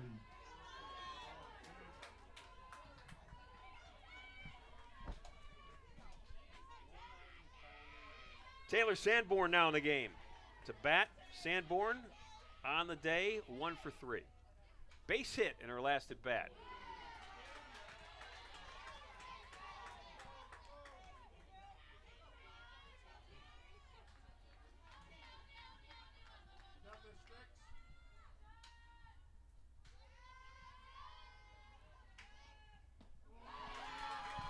Right now, Taylor is nowhere near that softball. Yeah, and I don't know if it's, you know, you see this different type of pitch with Jenna Yaklich, those drops coming in, compared to Lexi Miskey, who throws a rise. A lot of her pitches coming up, and it might just take her a second to get adjusted, but those first 2 pitches, you're right, Ron, have been beautiful.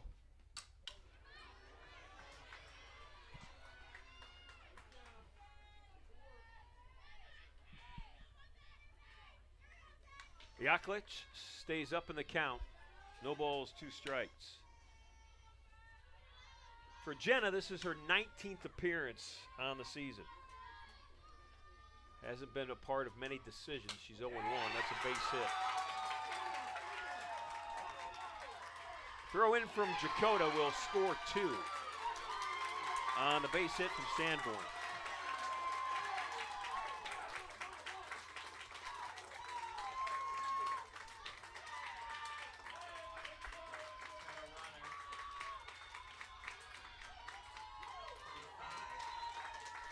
Sanborn will come out, and running for her will be Sage Mugen.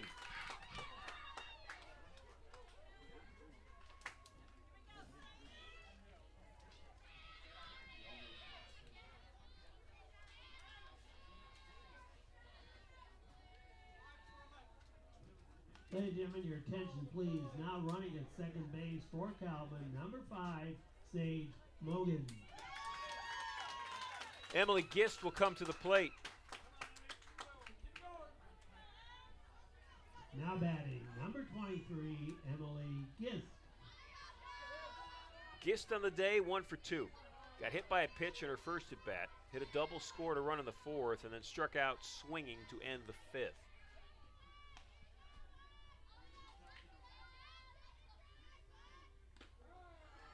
Yaklich starts her off with a strike.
Gist is the 9th hitter this inning. And she will be the last. We head to the bottom of the 6th. Calvin scores 4 more. Knights up 7-0.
Reserve. Number 20, Stevie Rieger. Stevie Rieger leading off the bottom half of the 6th for the home team, the number 1 seed, Case Western Reserve University Spartans. Rieger on the day, 2 pop-ups in the infield, both to third base.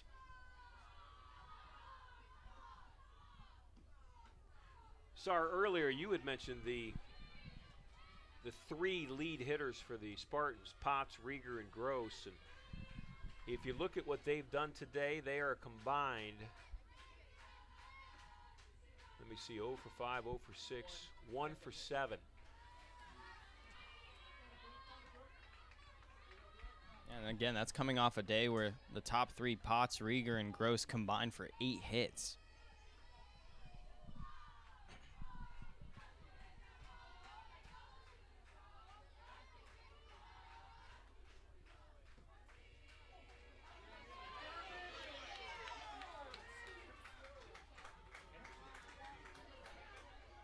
So Rieger's on a hit by pitch. Brings Kai Gross to the plate.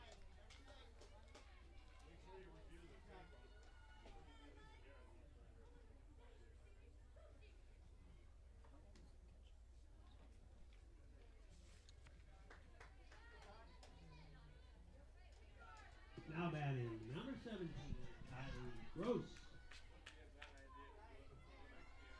Gross with the only base hit of the top 3 hitters for the Spartans today. In her last at bat, she had a single to right field.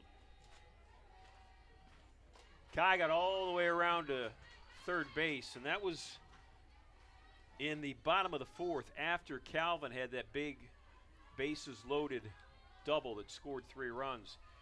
Kai got all the way to third with 1 out and got thrown out at the plate. Another key moment in the game, because if she scores or if she doesn't run and then scores later, you know, it's a 3-1 game. And, you know, there are lots of ifs and buts, candy and nuts and all that other stuff, but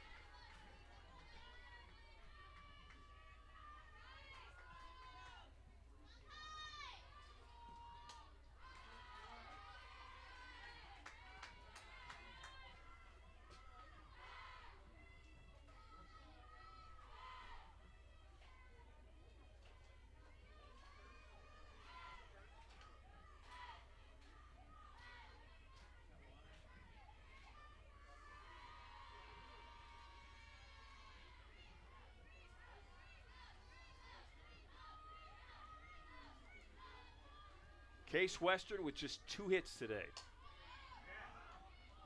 And that's another pop-up.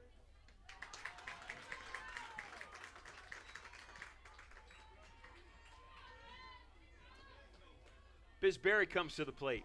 Now batting, number 6. The 2 hits for the is Spartans. I Berry. mentioned Grosses. And then Kella Jagoda back in the third. Led off the third with a single to center. That was a ground ball that went right through the legs of the pitcher, Brooke Hunderman. Fly ball, right field, second out of the inning. It's Tori Decker out there. Now batting, number 11, Bella Russo. Spartans have just not been able to adjust or figure out, whatever word you want to use, Brooke Hunderman.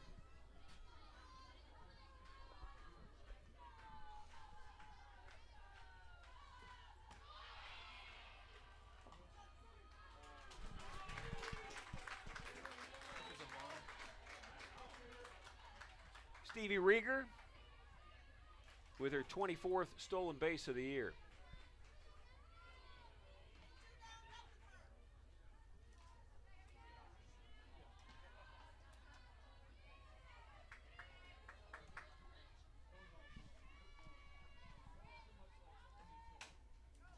Fly ball, right field line. This one's trouble, but Tori Decker got to it. Enough air underneath it. Decker with speed. Nice play by the right fielder. We head to the top of the 7th. 7 innings. Calvin with 7 runs. We'll be back.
Tori Decker, who ended the inning for Case Western with a real nice running catch on the right field line, starts the top of the 7th for Calvin. Jenna Yaklich on the mound for the Spartans. Jenna replaced starter Lexi Miskey in the 6th inning.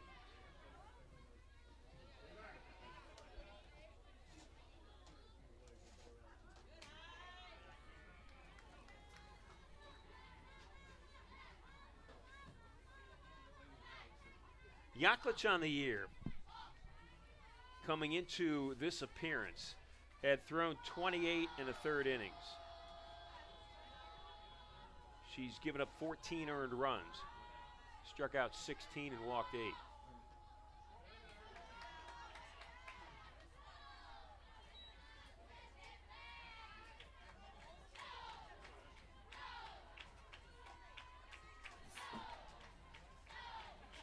.30 count on Tori Decker. And it's ball 4.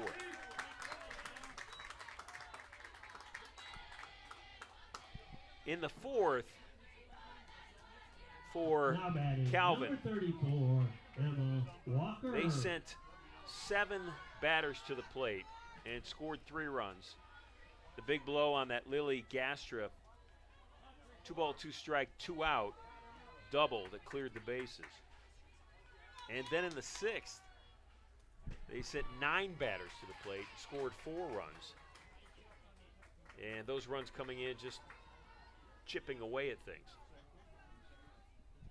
And the 10 hits is just a huge number for Calvin against a pitcher like Lexi Miskey, and now you're facing, it's just a good pitching team overall in this Spartan group. And so for Calvin to come in here on the road against this Spartan team and to do what they've done today is very impressive, and it sets them up really well for likely playing tomorrow. Minor, a huge comeback in the bottom of the 7th for the Spartans. Calvin will sit and wait. They'll win today. They'll watch the next 2 games if they choose to, or they'll go hang out in their hotel room, and they will not have to play until tomorrow. Now And batting, number tomorrow they'll have to be 32, beaten Emily twice. Fleetland. And the rain's starting to fall here at Mather Park, which is a problem for all of us because we have 2 more games to play today. And there are no lights here. Unless the Hall of Famer Otto Penico wants to line up. Otto's a collector of vintage cars, and he could line them all up and turn the headlights on and light this field.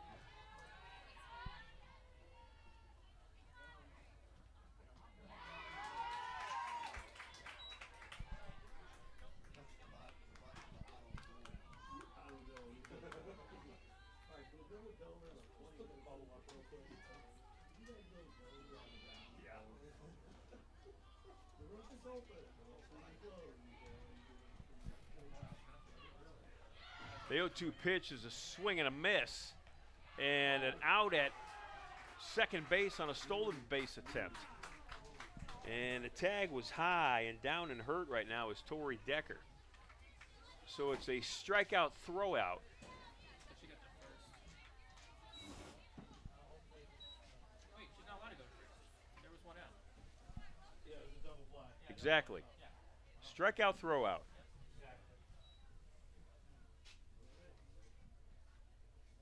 And we head to the bottom of the 7th.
Kayla Nutter will start the bottom half of the 7th for the Spartans.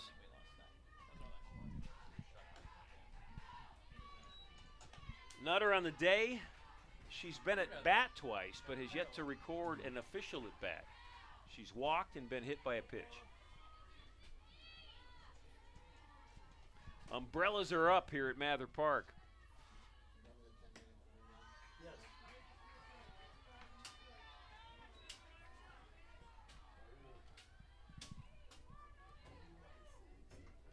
2 more scheduled games this afternoon. Up next, Dominican against Penn State Behrend.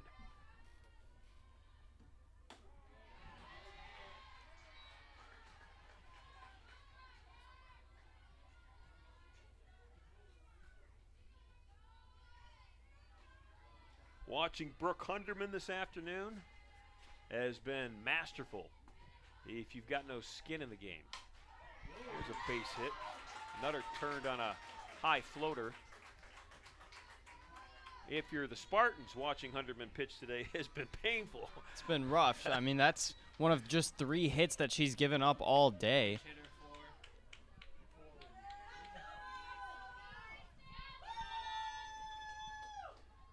Now hitting for Case Western in a pinch hit slot is Jordan Manwaran.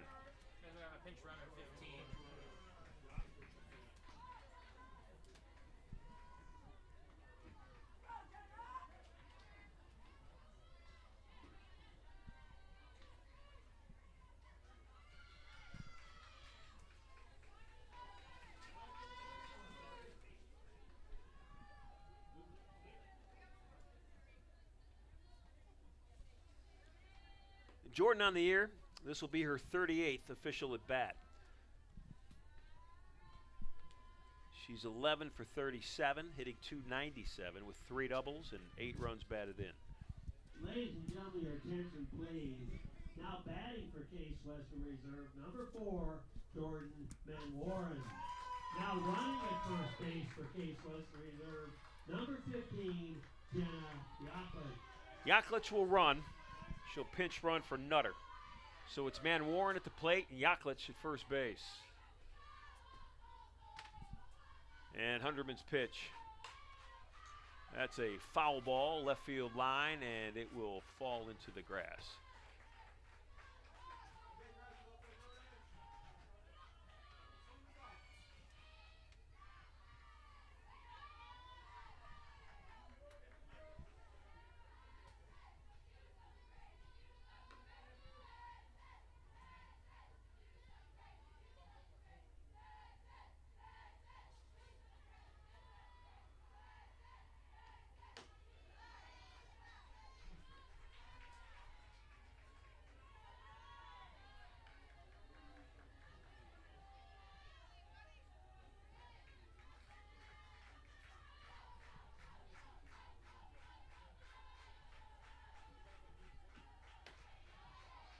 Two balls and a strike.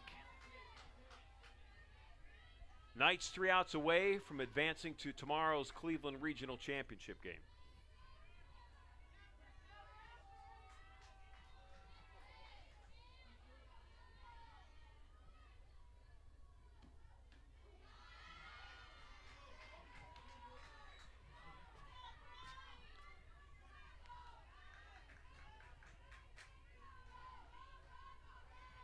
Hunderman today against the Spartans, with the count now 3-1, has hit 2 batters, but she has yet to walk a batter.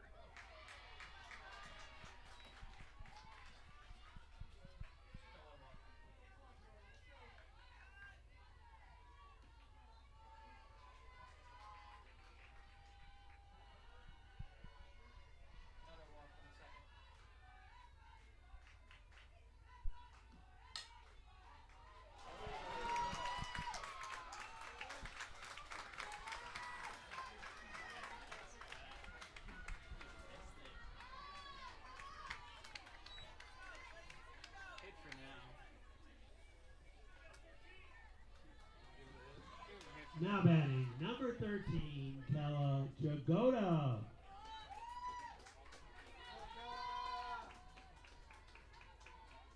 So they're going to give Manwaran a hit.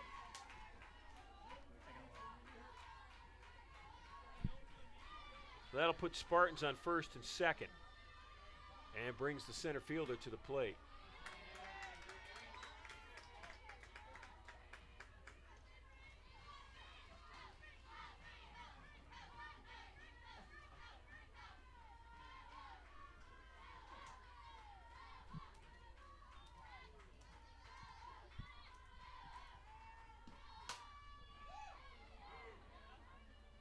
that's a foul ball down the left field line. Sports Information Director Fast Eddie Karakis, who corrects me the second I say something wrong, has informed me that there was a walk by Hunderman, and it came in the second inning, and he's correct. She walked Nutter.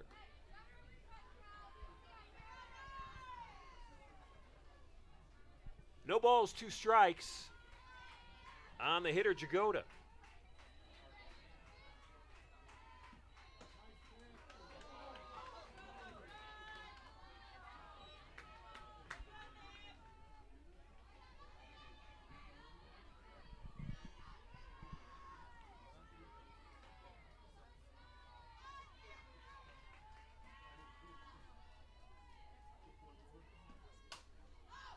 And that's a pop-up. Settling under it at third base is Dole. That's the type of work Hunderman has had all game, just forcing these Spartan players into bad hits. And those pop-ups, it feels like we've seen a whole lot of them in this game. And it's just been so difficult for them to figure her out.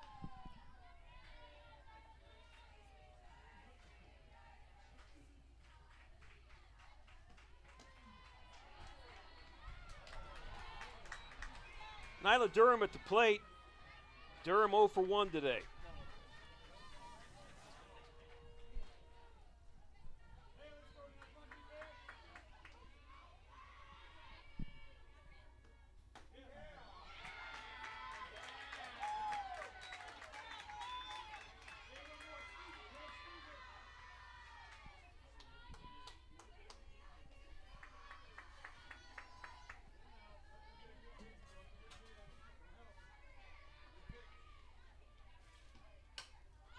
Pop-up. Will it stay in play? It does. And there are 2 outs in the inning.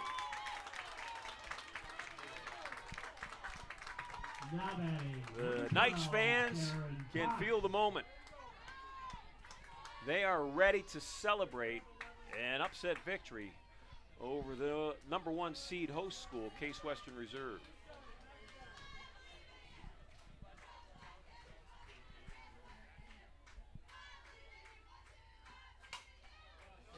And it won't come just yet. That's Yaklich with the score on the base hit by Potts.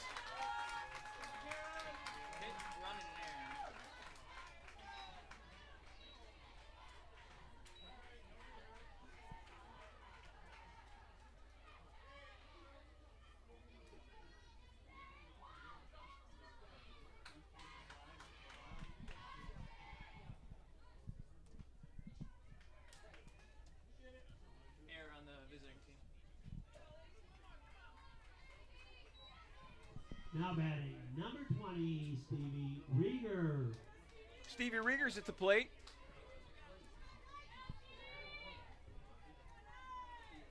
If Rieger hits a home run, Sar, it's 7-4.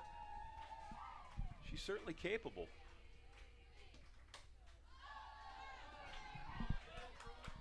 Yeah, but again, Hunderman has just been so good. It's been very difficult for these Spartan players to even get balls out of the infield still. We saw one in the last inning that was tracked down really nicely by Decker on the right field line. So Stevie Rieger will have to get a pitch that she really likes, and I would be surprised if Hunderman gives it to her. And Hunderman is up in the count, no balls and 2 strikes. Spartans down to their final strike. Calvin 1 out away from knocking off the #7 team in the country.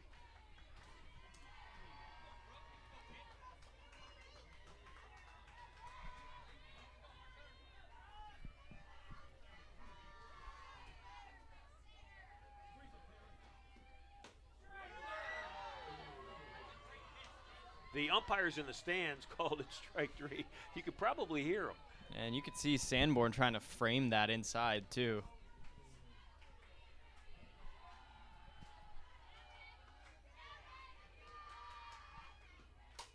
Rieger. And it's fitting that this game will end on a pop-up. Final score, Calvin 7, Case Western Reserve 1. So Calvin will move on with a convincing 7-1 win over the 7th-ranked Spartans. Case Western, the number 1 seed, will now fall into the losers bracket. They will play again today, and it may not come till 5 or 5:30.